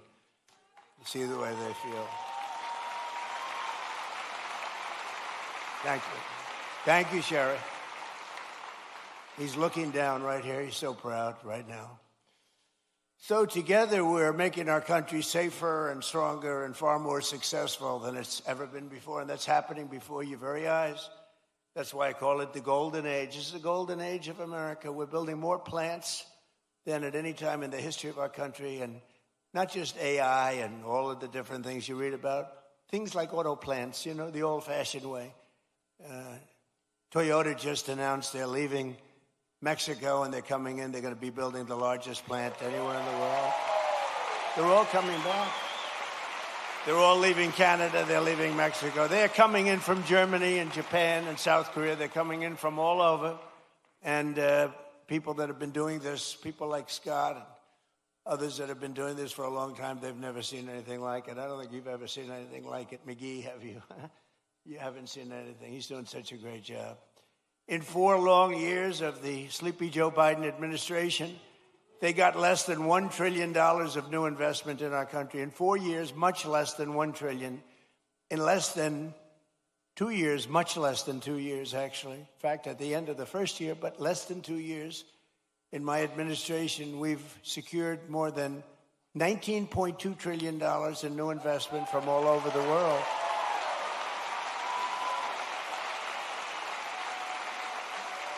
So think of that. So in 1 year, they did much less than $1 trillion of investment. We were losing this country, I'll tell you. And the welfare, you see all the theft that's going on. Guys are stealing $100 million. Some guy from the street steals $100 million. It's horrible. The welfare was going through the roof. The costs were going through the roof. It was a disaster taking place. But think of it. So they did less than $1 trillion in 1 full year. In 4 years, they did less. Think of this. In 4 years, they did less than $1 trillion. We did 19.2 in 15 months. Think of that. I mean,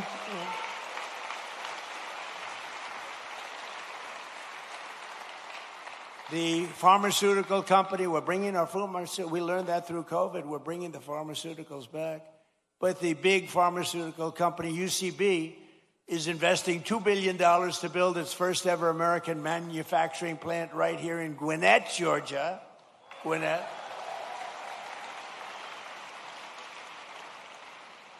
Look at the front row Joes. I love these people. I love these people. I think there are about 283. I don't know what the hell they do. I think they make a lot of money, too. I'm hearing they're very rich. They follow us. It's a rock concert, right? You have a good time, right? Thank you. They've been with me right from the beginning. How many have you done so far, do you think? 4, 5, 6, close to 1,000. It might be. You think he's kidding? It might be. Well, we love you. Thank you very much. We love you guys. Thank you. We have groups. We have a group from, I don't know if they're here, but we have a group from North Carolina, women, beautiful women. They follow us, and they're at 218, I think. 219, they come, and I always say, what the hell are your husbands saying about this? This is crazy. They're these beautiful women. I think they're sort of a wealthy family. I don't know what the hell's going on with them. But, you know, like the front row Joes, it's good. We have a lot of those groups. They're just great. They've been with us right from the beginning. And you know why they're with us? Because they love our country. That's why they're with us. It's really why they're with us. So Japan is investing $600 million in a cutting-edge diamond processing facility, as you probably read this morning in your state. $600 million. Yamaha Motors is building its brand new U.S. headquarters in Kennesaw.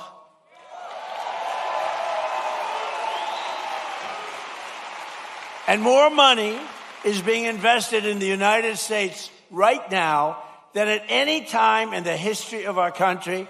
And Americans are working today more so than ever before. We have more jobs today than we've ever had, and it's not even close. More people are working now than at any time in the history of our country.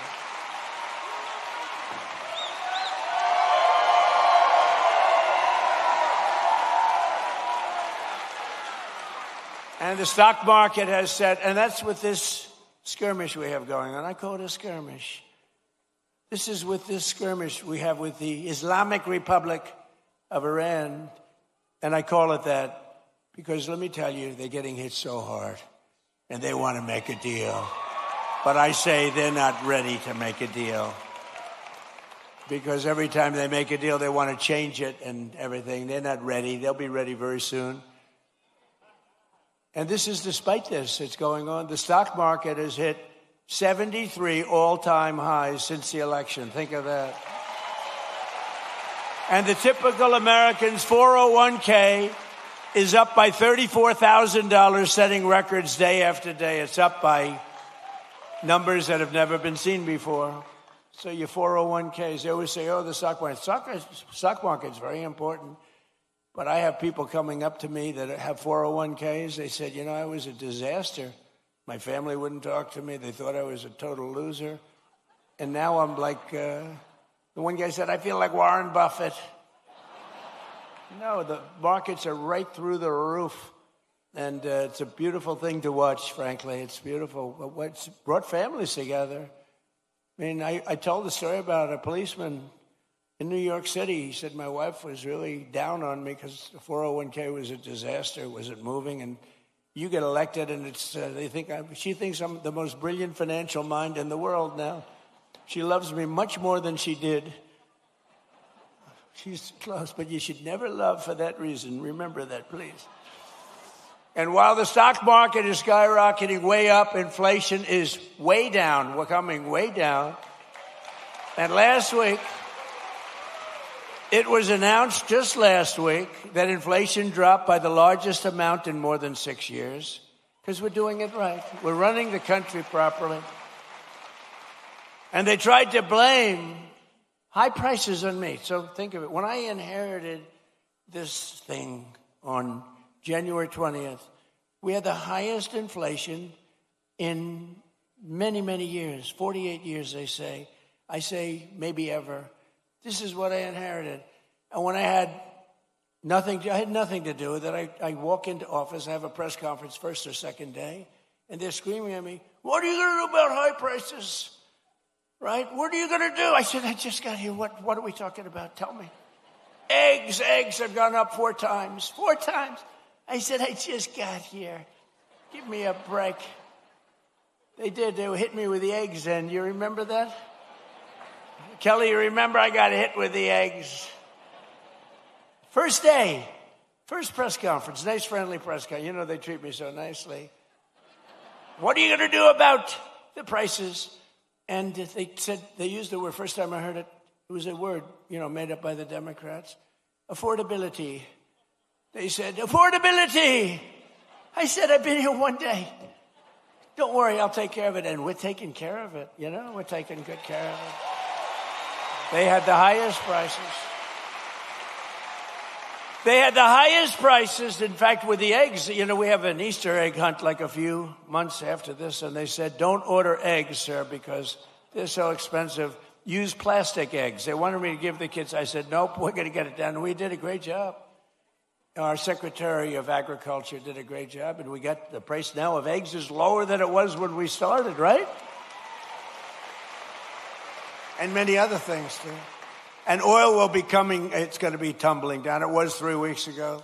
They thought we had a deal. I said, I don't think we have a deal with these guys. They break every deal they make. But I said, but people thought the geniuses on Wall Street, they came down, really down, and goes back up a little bit. But it's going to come down maybe lower than when we even started. But just give me a little time. I always say, give me a little. I said to the farmers, give me a little time. And look how we're doing with the farmers, what's going on with the farms and everything. This country is rocking and rolling.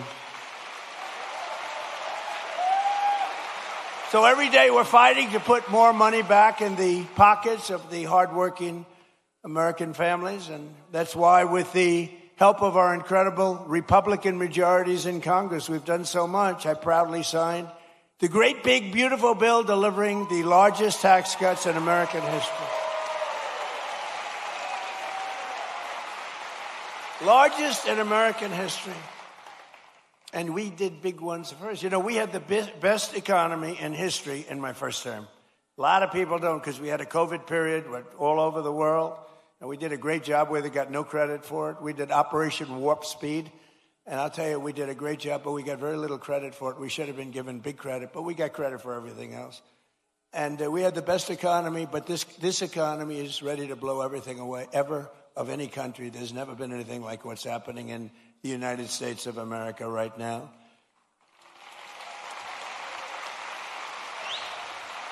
So I just want you to remember that if you're paying a little bit more, a lot of it's come down now. We got it coming down very rapidly, actually. Look at the number just released. But it really would, we inherited something from Biden, and we're giving it back to you, thousands and thousands of dollars each family. We gave it to you also. Remember, forgetting about prices, and I don't want to forget about it. I would never leave a sentence like that because they'll say, he said forget about prices. I said, despite anything you see, we gave you no tax on tips, no tax on overtime, no tax on Social Security for our great seniors.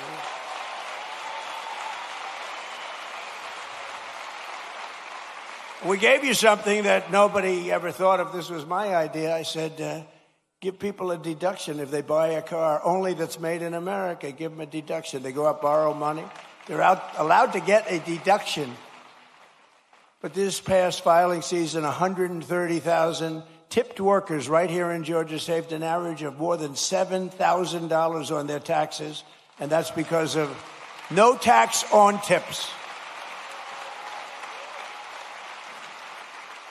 We're building a tremendous military facility at the White House. It's a ballroom, but it's also a big military facility, a drone port on top, and tremendous things underneath. And they've been working hard, a lot of overtime. They work till 11 o'clock in the evening, almost every evening, 11:30. They get there at 6 o'clock in the morning. They're really working. And the other day I went over to them and I said, gather together. And I had, hundreds of workers, very big thing it is. Beautiful. It's going to be incredible. It's an incredible project. It's a contribution to the United States of America by very wealthy people and very wealthy companies that cost this country. But what happened is I said to all the workers, it was a Sunday and they were working on a Sunday. Maybe they shouldn't. Maybe they should be in church. I don't know. I'll get them in trouble. But they were working on Sunday and I said, remember this, no tax on overtime, all the overtime they're making. And they gave me a big cheer. No tax on overtime. As an example, 700,000 Georgia workers saved an average of over $3,000 thanks to no tax on overtime. And 500,000 Georgia seniors paid $0 on their Social Security benefits thanks to no tax on Social Security. But perhaps most consequential of all is the provision that the great, big, beautiful bill that we're celebrating today. It's something that's beautiful. It's beautiful because it takes care of our youth. It's called the Trump accounts, and it's hot as a pistol. It's hot as a pistol. And under this groundbreaking new policy, every American child gets a tax-free investment savings account that can grow over the course of their childhood and be used for them when they reach 18 or 21. Their parents, grandparents, employers, and loved ones can contribute up to $5,000 a year. And with the modest contribution, these accounts will reach hundreds of thousands of dollars for these young people by the time they get to, let's say 18, let's say 21. But by the time they're just young adults, they could be worth hundreds of thousands of dollars, most likely will be. And for decades, Washington politicians gave our children absolutely nothing but debt. But the Trump accounts, we're finally seeing and ensuring that every young American gets a great start in life and a really fair shot at the American dream, which is what we all want. They all aspire to that.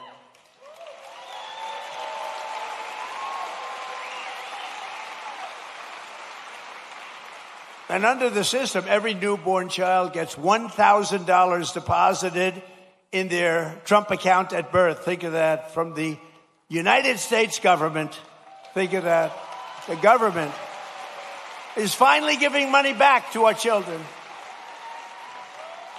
You think that was easy to get from the Democrats? Not easy. Actually, they didn't vote for it. They didn't. I don't think we got one vote. We got a unanimous Republican vote. We didn't get any Democrat votes, I don't think. But they have a hard time justifying all of the things that they've done. But the government gives them $1,000 at birth, and from there it just goes up and up and up. And lots of people, like the employers, can put money into their children's accounts of the employees. It's a beautiful thing, and I'm seeing it. And again, over 7 million, and it really just started, I would say, Scott, a few weeks ago, because it was all all of the very, complex legal governmental things were worked out about 3-4 weeks ago. And we have over 7 million people already, children already. So that's great.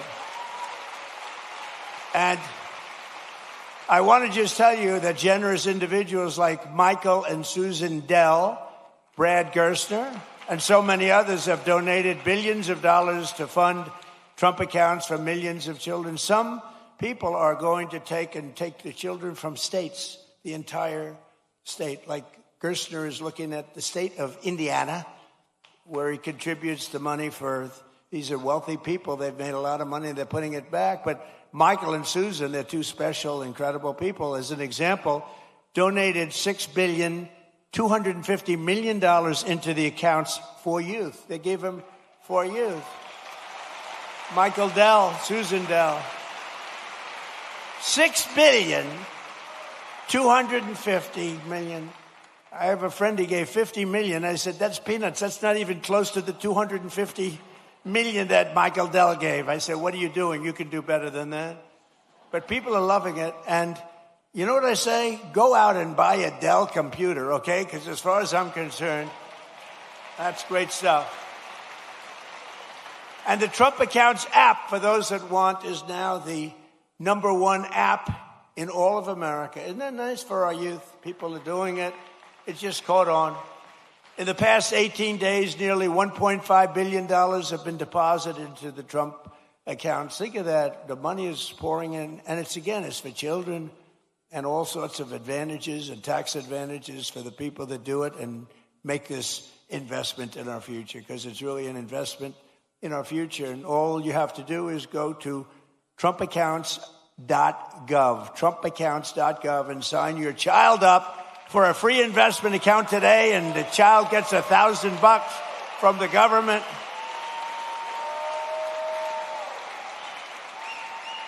You think that was easy to do? That wasn't easy to do. Tell the Democrats you're giving everybody $1,000.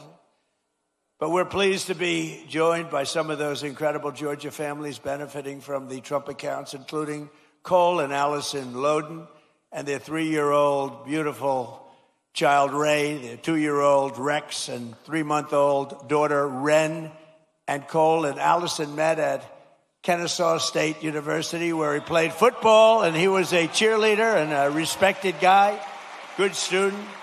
Now Cole is a project manager helping build data centers, and just this past April, they became the first home buyers. Cole and Allison bought their first home. So I just want to come up here for a second, Cole and Allison. Come up, say a few words, wherever you may be. Where are you? Come on up. Come on. Don't worry about Secret Service.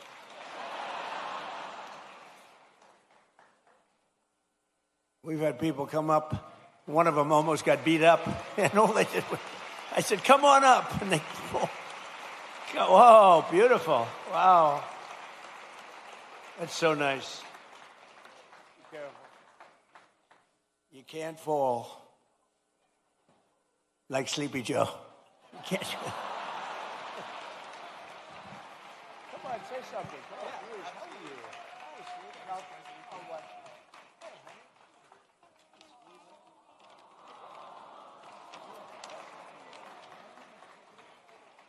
Thank you, Mr. President, and the White House staff for allowing my family to be a part of this special event. It is truly an honor. Thank you, Mr. President, and your administration for the hard work and commitment that that made the Trump account possible. As a father, it's encouraging to know that our children's future can begin with an investment from day one. To every eligible new parent, I encourage you to take advantage of this opportunity by opening a Trump account for your child and continuing to invest in it each and every year. Mr. President, thank you for your continued commitment to investing in American families. And on behalf of my wife and me, thank you for providing our children with a greater opportunity to pursue and achieve their American dream. Thank you, and God bless America.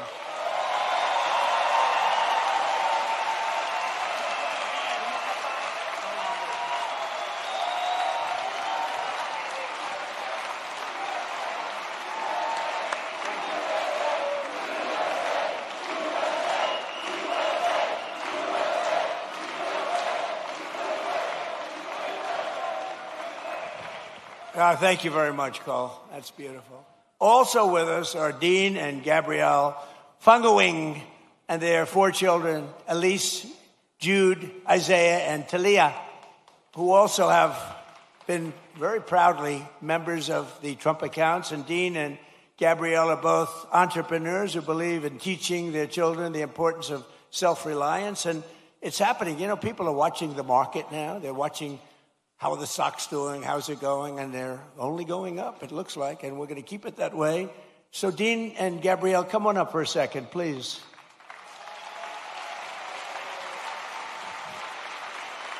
Wow. Wow. Beautiful.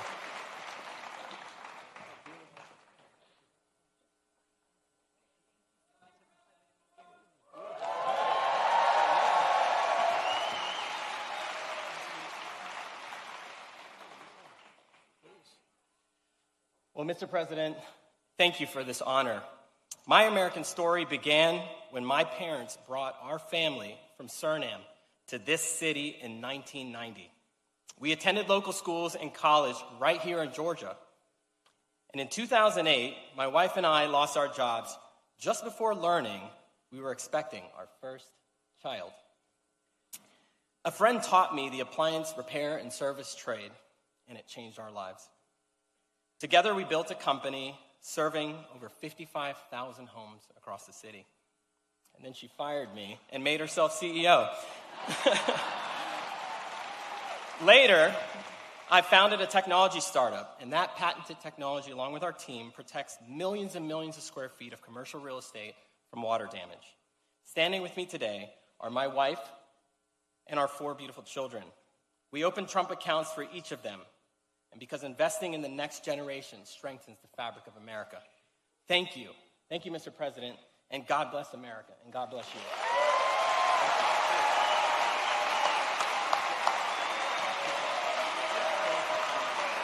Are you ready?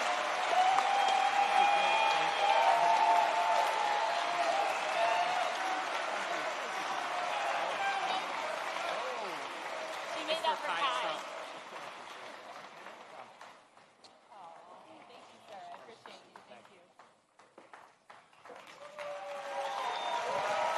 Beautiful people. Well, thank you all. Appreciate it. But while our administration is lifting up the next generation with the power of freedom and American capitalism, proven all over the world when it's done right, it's not always done right, but when it's done right, there's nothing like it. The radical left is actively trying to destroy our children's future with the disaster known as communism. It's communism. This isn't a social democrat. These are communists by another name, right? As I said in my recent address at Mount Rushmore recently, I don't know if anybody saw it, such a beautiful place. You know, the communists want to take it down. They try taking Mount Rushmore down. They want to blow it up. They want to take it down. They shouldn't be up there. These people are crazy. But communism is, in my opinion, communism is the single greatest threat to our country and its history, including even World War I and World War II, Pearl Harbor, 9/11. I think it's the greatest threat that I've ever seen to our country. These people are stone cold crazy. And it is the enemy of the free people everywhere and everywhere in the world. You see it happening, and every time it starts to happen, the areas where it's at, whether it's blue states, you see the blue states are all going bad.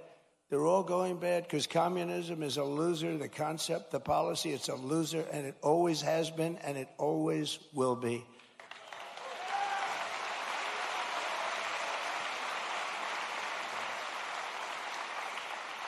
And, you know, they want to give everyone everything away. You want free rent? You want free house? What they don't say is that a year from now, there'll be absolute squalor, turmoil, and death.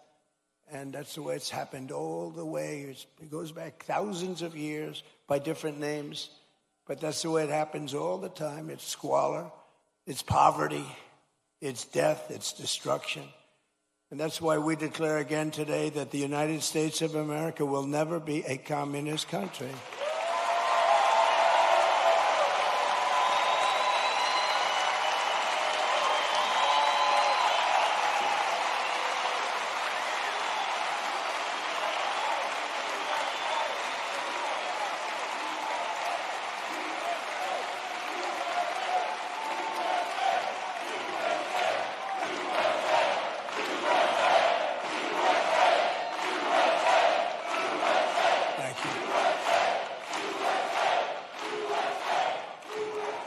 You know, remember during the State of the Union, I said that this country will never be a socialist country, remember? And I was right. They skipped socialism. They went right to communism.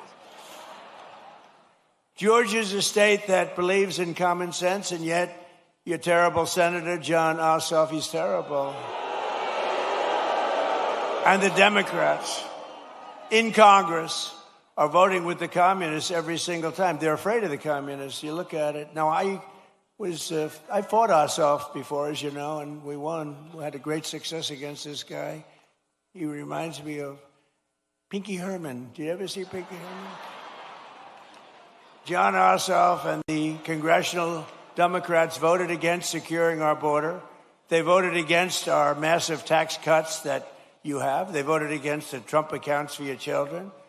They want to raise your taxes by a lot, not lower them. We lowered your taxes. We gave you the greatest tax cut in the history of our country twice now. And they want to raise your taxes substantially. You know, I've been watching politics. I've been involved in politics in the other side, you know, for a long time. I've always found it interesting, fascinating, important. But I've never seen people say, ever, it's always politicians. I've watched great politicians. We will lower your taxes. They will always say, we will, even if they didn't mean it. They'd say, we will lower your taxes. These people say, we're going to raise your taxes. I've never heard it before. It's a new phenomena. It's a phenomenon. They voted against no tax on tips. They voted against no tax on overtime. They voted against no tax on Social Security for the seniors. They voted against voter ID. Can you believe that?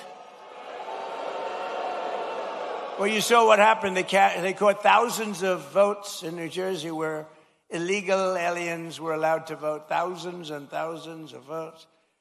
They voted in favor of the transgender mutilization of your children and in favor of men playing in women's sports. Isn't that lovely? They voted against lower energy prices, lower car prices, and bigger paychecks for everyone. They voted against every one of these things. John Ossoff and the Democrat communists want to let the Marxists into power, bankrupt your families, and leave you totally undefended with wide open borders, but we will not let that happen to our country. We're not going to let it happen. Right?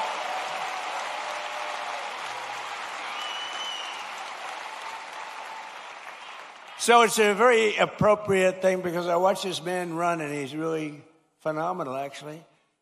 Because I like the other side, too. I was a big fan of the other side, too.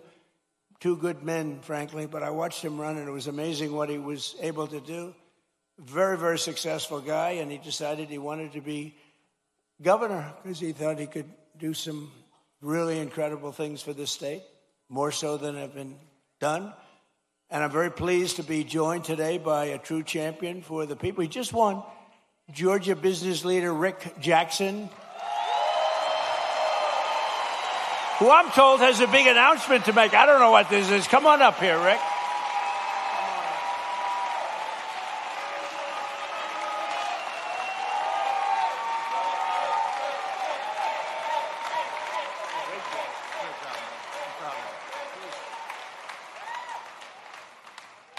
Well, thank you, Mr. President. What you're doing on the Trump accounts is for foster children will, change lives.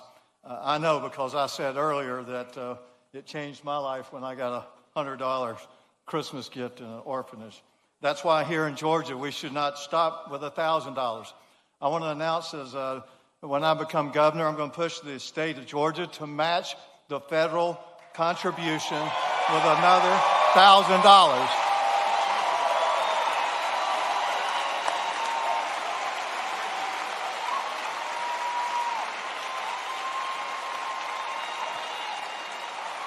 And I believe our legislature will approve that. If they don't, I will personally donate it myself.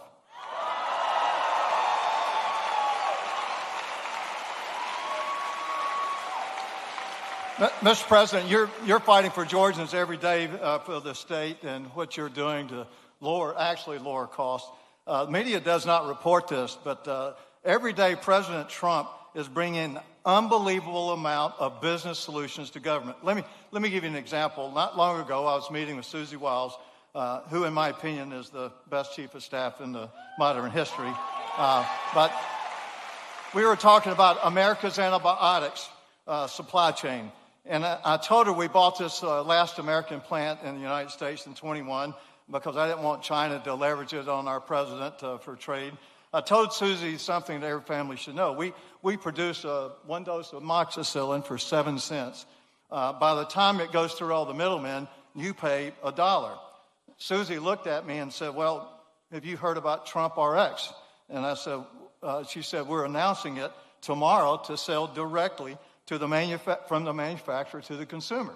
That's a business solution. That really brings down costs.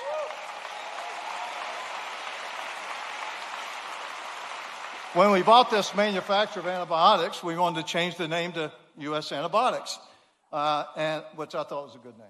So it took the Biden administration 7 months to approve our bottle logo where it had been for the entire 35 years.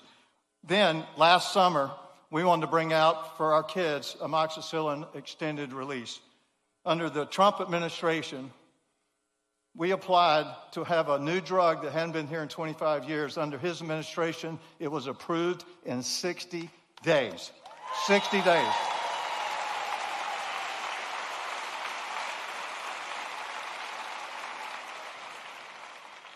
So, Mr. President, thanks for what you're doing. I wish the fake news would report all these great business things that you're doing. But that's what I'm going to be doing in Georgia. I'm going to bring business solutions to solve real problems. The other side talks about affordability as if that's a solution. Affordability is not a political problem. Affordability is a business problem. It requires business solutions, just like this man's been doing all his life.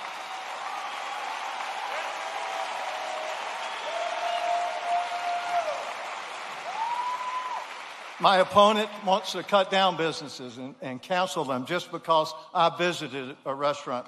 Well, that's just wrong. We are not going to do that. And I'm going to make sure that Georgia is the best place to do business and reduce affordability to the lowest it's ever been. And I'm going to be this man's favorite governor.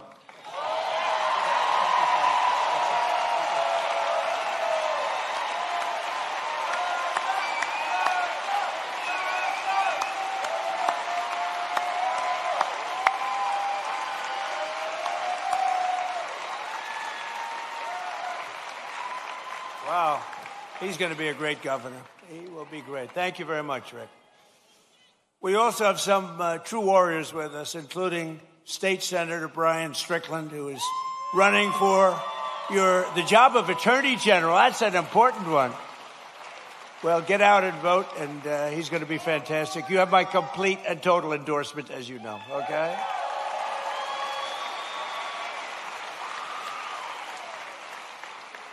And State Senator Greg Dolezal, and that he is a fantastic guy who's, as you know, running for lieutenant governor along with Rick. That's a pretty good. Where are you? There you are. Where are you? Oh, what a man he is! You have my complete endorsement. You know that. You had it before, but you have it now. Okay. Great luck. You won't need it. Yeah, everybody needs luck, but you're not going to need that much. Very talented people need luck too, but they don't need it that much. And State Representative Tim Fleming, who is running for Georgia Secretary of State. And they all have my complete and total endorsement. They're incredible people. Thank you very much. Thank you. Congratulations. I heard you had a great win. We also have State Representative Houston Gaines with us, who's a fantastic person. And he's running for Congress. And you already have my endorsement, and you already won your primary in record numbers, and now you have to go and beat a Democrat. Good luck. We'll be helping you, okay? Good luck. I want to thank as well, he was here, I didn't know he was going to be here, Treasury Secretary, I think he's going to go down as the best ever, Scott Bessent.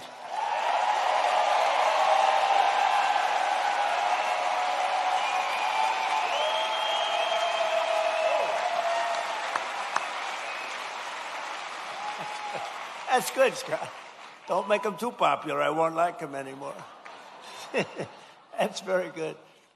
Secretary of Education, a woman who's absolutely incredible. She's moving education back to the States. Linda McMahon. And she's phenomenal.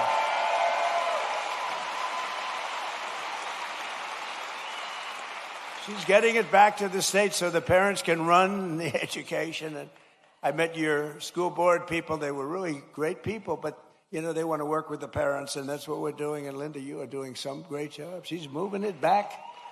Not easy.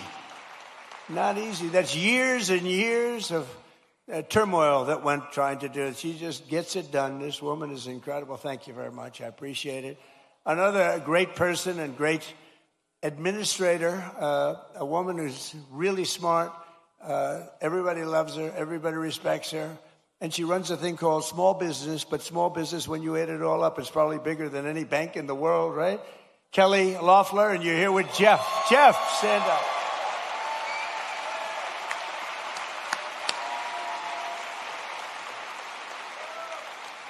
Thank you. Great job, Kel. Treasurer of the United States, a man who was a senator here, and he was so ahead of everybody. He was so great. I said, "You want to be treasurer?" And he said, "I'd like to be treasurer. That'd be good." He's a great man. He's a person that loves Georgia like a lot. And it was not easy for him to take the other job, but he gets here. I'm sure he gets here plenty, but he loves Georgia. Brandon Beach. Brandon.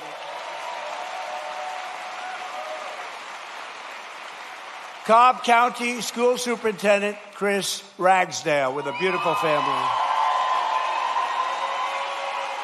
With a beautiful family.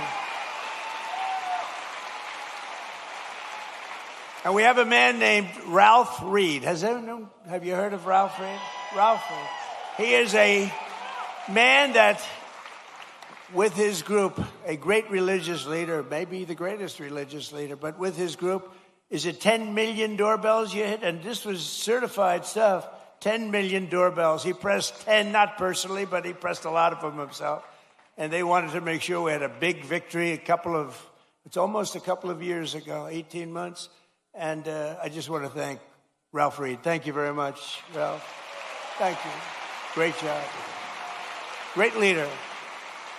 And one of the best lawyers in the country, a friend of mine. He's really incredible, and he's really based out of Georgia. He spends a lot of his time in Atlanta. David Schoen. Where's David? There's David. Hi, David.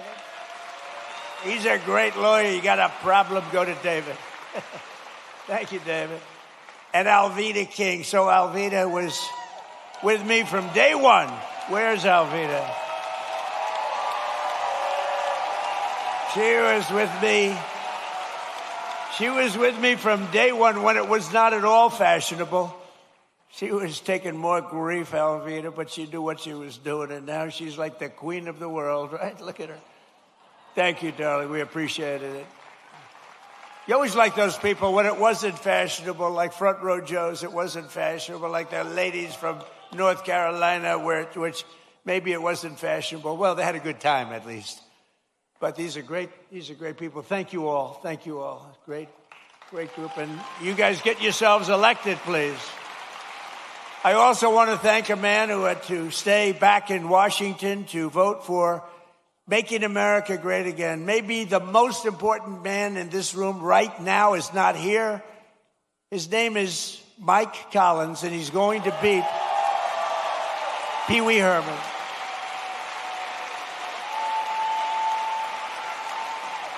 And the reason he's not here is me. He wanted to be here. They wanted to change. I said, don't change.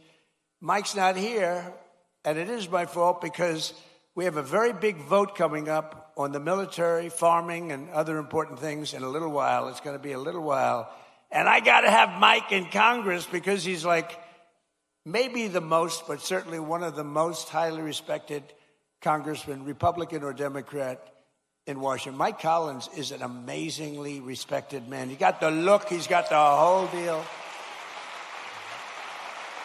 And I said, Mike, I'm sort of here because of you. I said, Mike, if you're here, I'm going to be extremely upset with you because he has to vote. And, you know, it's razor thin We lose all the Democrat votes on all these things. Think of it, tax cuts, biggest tax cuts in history they vote against. They vote against everything.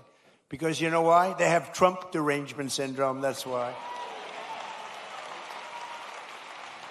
But I hope you're going to vote for Mike, and you've got to vote for him because he's running against, I call him Pee Wee Herman. He's Pee Wee Herman lookalike. You know, I don't know, people don't know this, but I beat him once before as a congressional candidate. Does anybody know that? He ran for Congress a number of years ago.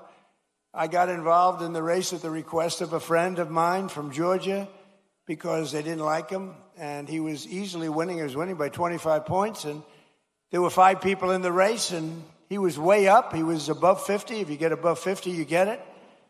And I backed a person, Karen, you probably remember.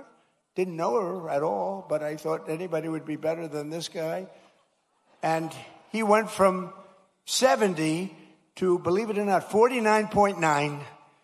And that meant he was now in a runoff. So he thought he had it made. And he was in a runoff. And I got involved a little bit. I came here twice. I did a couple of rallies. And she ended up winning the race. He lost. But I have to hand it to him because instead of being a congressman, he later on became a senator. If he was a congressman, he probably wouldn't have run. Who knows? I gave him a little credit for that. But he was easy to beat. He wasn't. I can't believe that he's a senator and he's not respected at all in Washington. You don't even hear his name mentioned. You don't hear his name mentioned. I mean, I hear all the names. I hear all the bad ones and the good ones. I hear them all. But you don't hear his name mentioned. He's not even a factor. But you have a guy that is the most respected, just about one of the most respected people in Mike Collins. And I hope you're able to go out and really cast your vote for him. He will bring so much. They call it pork. We call it money. But he'll bring a lot of action back to your state. He's a great guy, and he loves your state, and he's worked hard. He's got the whole package. Mike Collins, vote for Mike. And he's hard at work. He's hard at work right now in Washington. And last but not least, we have the CEO of... So I like baseball. I like baseball. But this guy's done such a great job. You know, the Mets have the highest salary in baseball, and they lose all the time. I'm trying to... And I say, maybe we could steal this guy. But the team, the way the Atlanta Braves has been managed for years, for years and years. And he's the CEO of the Atlanta Braves, Mike Plant. He's been, you know, you don't realize how good he is, you know? When you have one of these guys, there are teams like that, you know, where they never go down. Then you have other teams, we're rebuilding. They've been rebuilding for years. I don't want to mention teams because I know all the owners are all friends of mine. I get myself in trouble. But they're always rebuilding. We're rebuilding.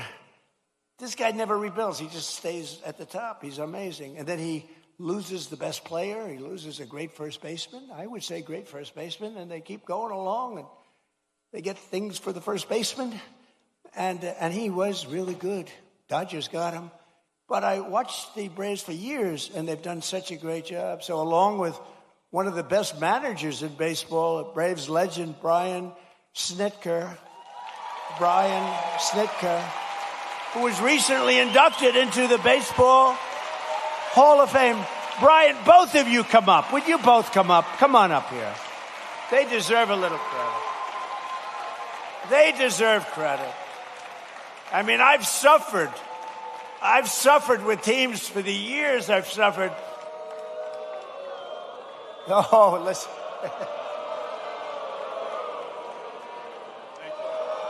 They say you're not allowed to do that. Do it.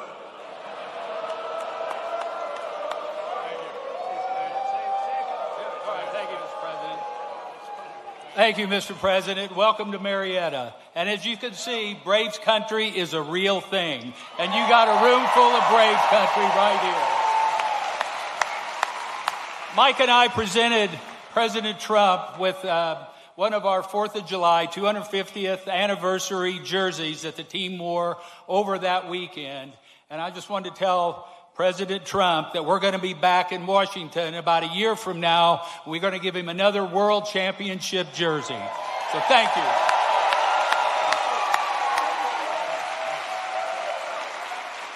Well said, Snit.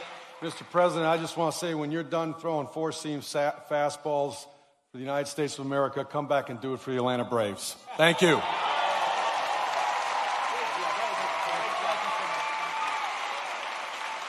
That's a great team. Those two are a great team. No, it's true. You watch you suffer with these teams for years and years. And these guys, every year, they have a great team. So that's called talent. Some people have it, some people don't. Most people don't. But under the Trump administration, Georgia is prospering again and America is winning again because we finally have a president who puts America first. We put America first. And I'm so proud of it, under my most favored nation, if you look at our policy on drugs, we have a most favored nation policy, meaning of all the nations in the world, we have to get the most favored price. And it wasn't easy, and I'm not going to bore you by saying I had to get other nations to approve it. And I did threaten them with tariffs if they didn't approve it. And I threatened the drug companies. I threatened everybody to get this done.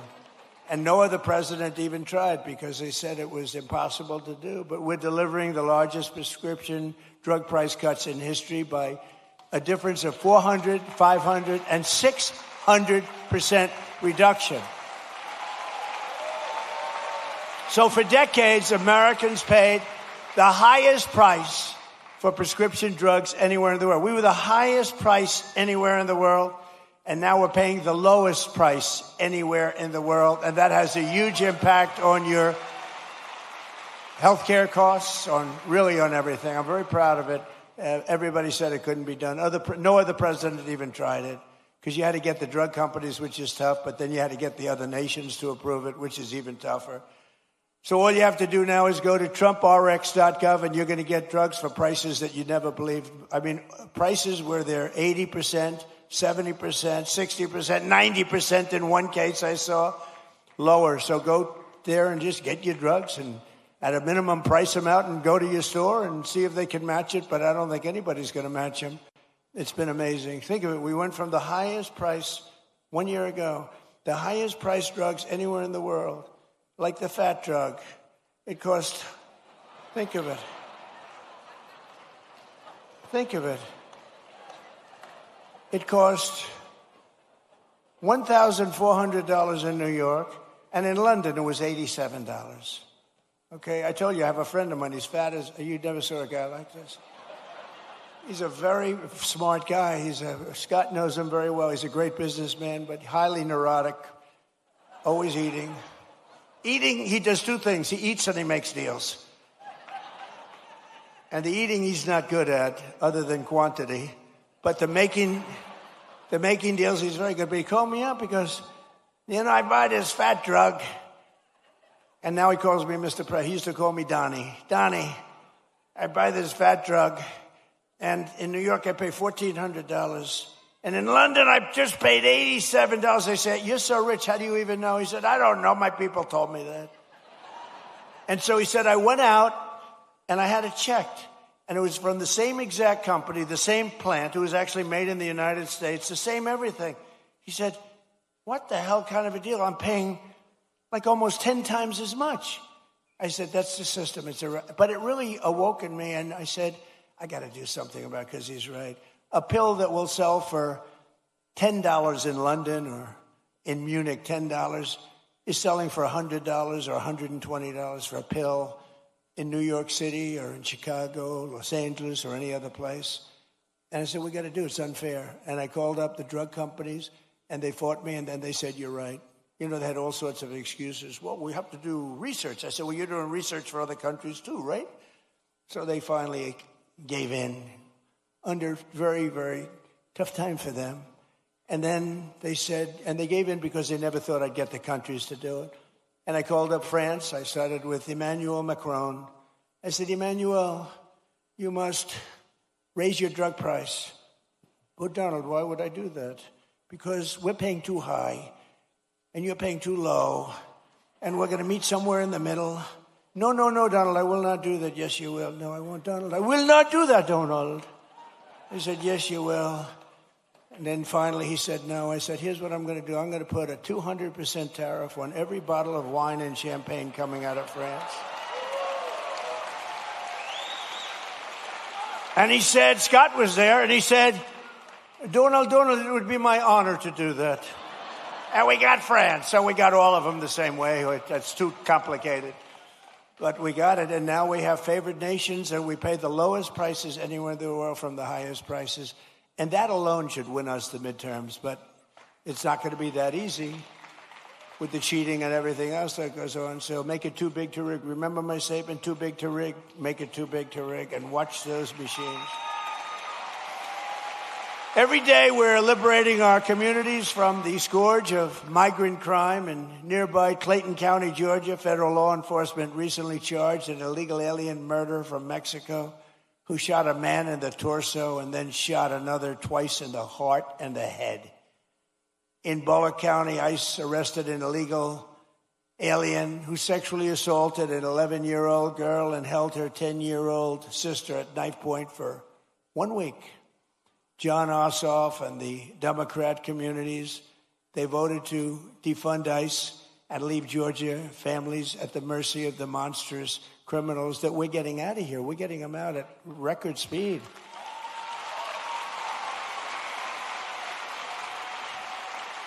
And by the way, we always stand with the heroes, the patriots of ICE and Border Patrol. Always. They take such abuse, and they do their job.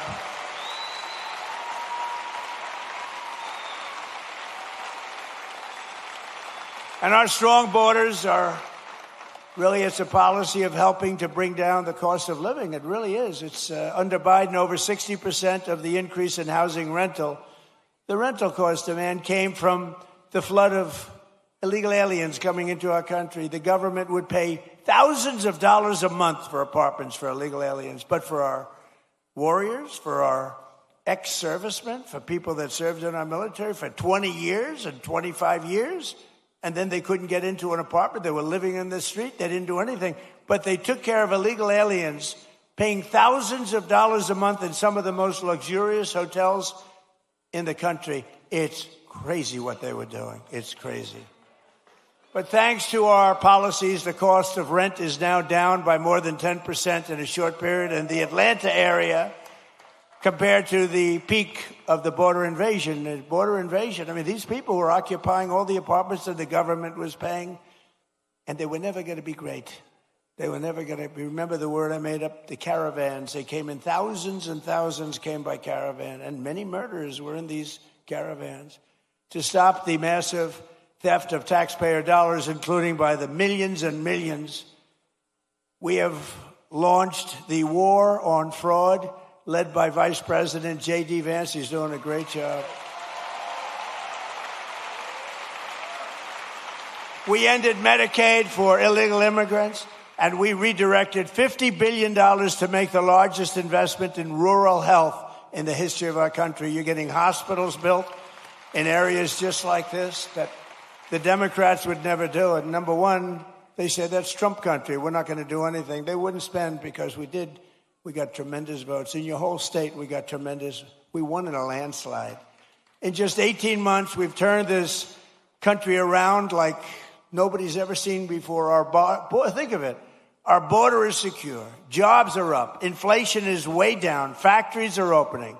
Investment is pouring into our country. I told you, $19.2 trillion. Our military is more powerful than it has ever been before by far. You see that. Venezuela, Iran.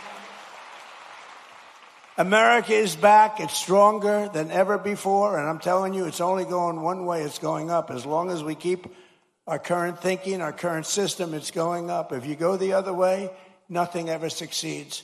I made the statement once, with communism, everything turns to shit, okay? It's true. Terrible thing. It's true. My wife hates it when I do that. She said, you were doing so nicely, and then you had to use a foul word. You know, Franklin Graham wrote me a letter. President Trump, I love your speeches. I think they're great. But, sir, if you wouldn't use foul language, the speeches would even be better. And I wrote him back. I said, actually, frankly, they wouldn't, because there's like no word that can replace that word with respect to the subject matter that we're talking about, right? But that's all right. But I try hard. I try hard to keep them clean. But it's true. With communism, everything turns. With the help of our Republican majorities in Congress, we will crush violent crime, impose harsh new penalties for dangerous repeat offenders, crack down on Marxist these prosecutors are so bad, they're so evil, what they do. And the rogue judges, you don't have a chance in front of these people. If Obama puts in a judge, I don't care how good your case is, you barely have a chance of victory. And nobody suffers it like I do. I get an Obama judge. First thing, who appointed the judge? Barack Hussein Obama. Oh, that's a problem. And we will end no cash bail. The real bad stuff, these guys, they get out, they kill somebody, they're let out, they kill somebody the same afternoon. We'll pass the Great Health Care Plan. It's called our Great Health Care Plan. That's the name of it, to stop all payments to big insurance companies and give the money directly to the people so they can buy their own health care, which will be much better, and you will save a lot of money.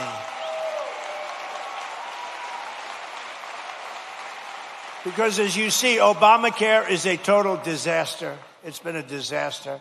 It's gone up through the roof. It's a total disaster.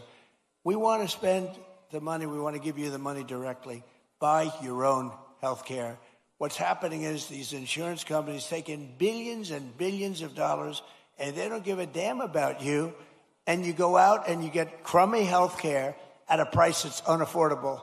So we want to give you the money, and you spend the money, and you go around and negotiate. You're going to have money left over. It's so much better, and you're going to have much better health care.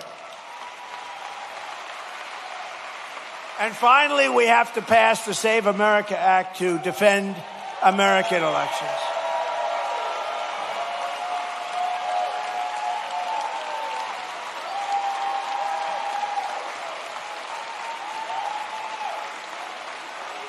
And I have to say, Mike Johnson and Congress have done a great job, but we're having a hard time in the Senate. The Senate, what they're doing is just not right. Congress is going to pass it again. They passed it 3 times. They're going to pass it again. It's like the Senate is a place that you send things when you want them to die. We can't do this, and we're not going to take this any longer. We're not going to take it. You know, I'm trying to be nice, trying to be really nice. You saw we had a big victory last night in Arizona. I've had victories everywhere. But we're not going to be able to take it much longer. When they can't get past voter ID, proof of citizenship, no mail-in ballots because they're crooked as hell. So right now, Congress is working to get as much of our plan as possible into the budget bill to identify and really terminate. Look, what they should do? Very simple. A lot of you don't know about filibuster. They should terminate the filibuster and approve everything. Because the Democrats are going to do it. The Democrats are going to terminate the filibuster as soon as they have a chance. And then they're going to approve Puerto Rico and D.C. as a state. They got 4 more senators. They're going to end up with 12 more congressmen. They're going to get like 40 electoral votes. If they are allowed to do that, by that time I'll be sitting home. And I'm not a big crier. I don't think you want to see me cry, you know? There are some people, they do very well when they cry. But you don't want to see me cry. But I may be crying when I'll be sitting home and I'll say I told them. They got to really terminate the filibuster, get everything approved right away. Because you're going to have a stoppage.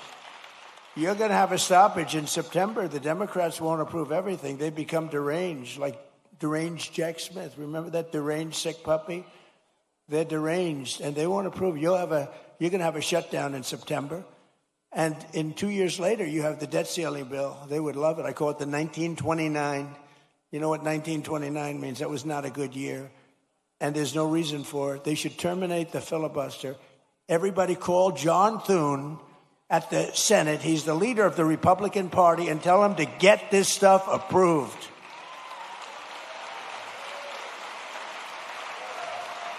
So we're fighting so that all voters must show voter ID. We're fighting so that all voters must provide proof of citizenship, okay? And also the no mail-in ballots, very important. And we're doing exceptions for illness, disability, military deployment, travel. If you're away and you have problems, we'll be very easy on that. Look, if you're away, if you're in the military, you want to vote, we want you to vote. But we'll also enshrine in permanent law no men in women's sports and no transgender surgery for your children.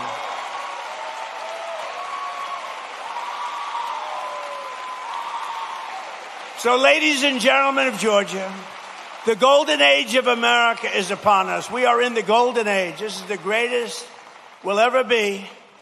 And together, with your help and the patriots all across this magnificent land, we love our country. We will make America powerful again. We will make America wealthy again. We will make America healthy again.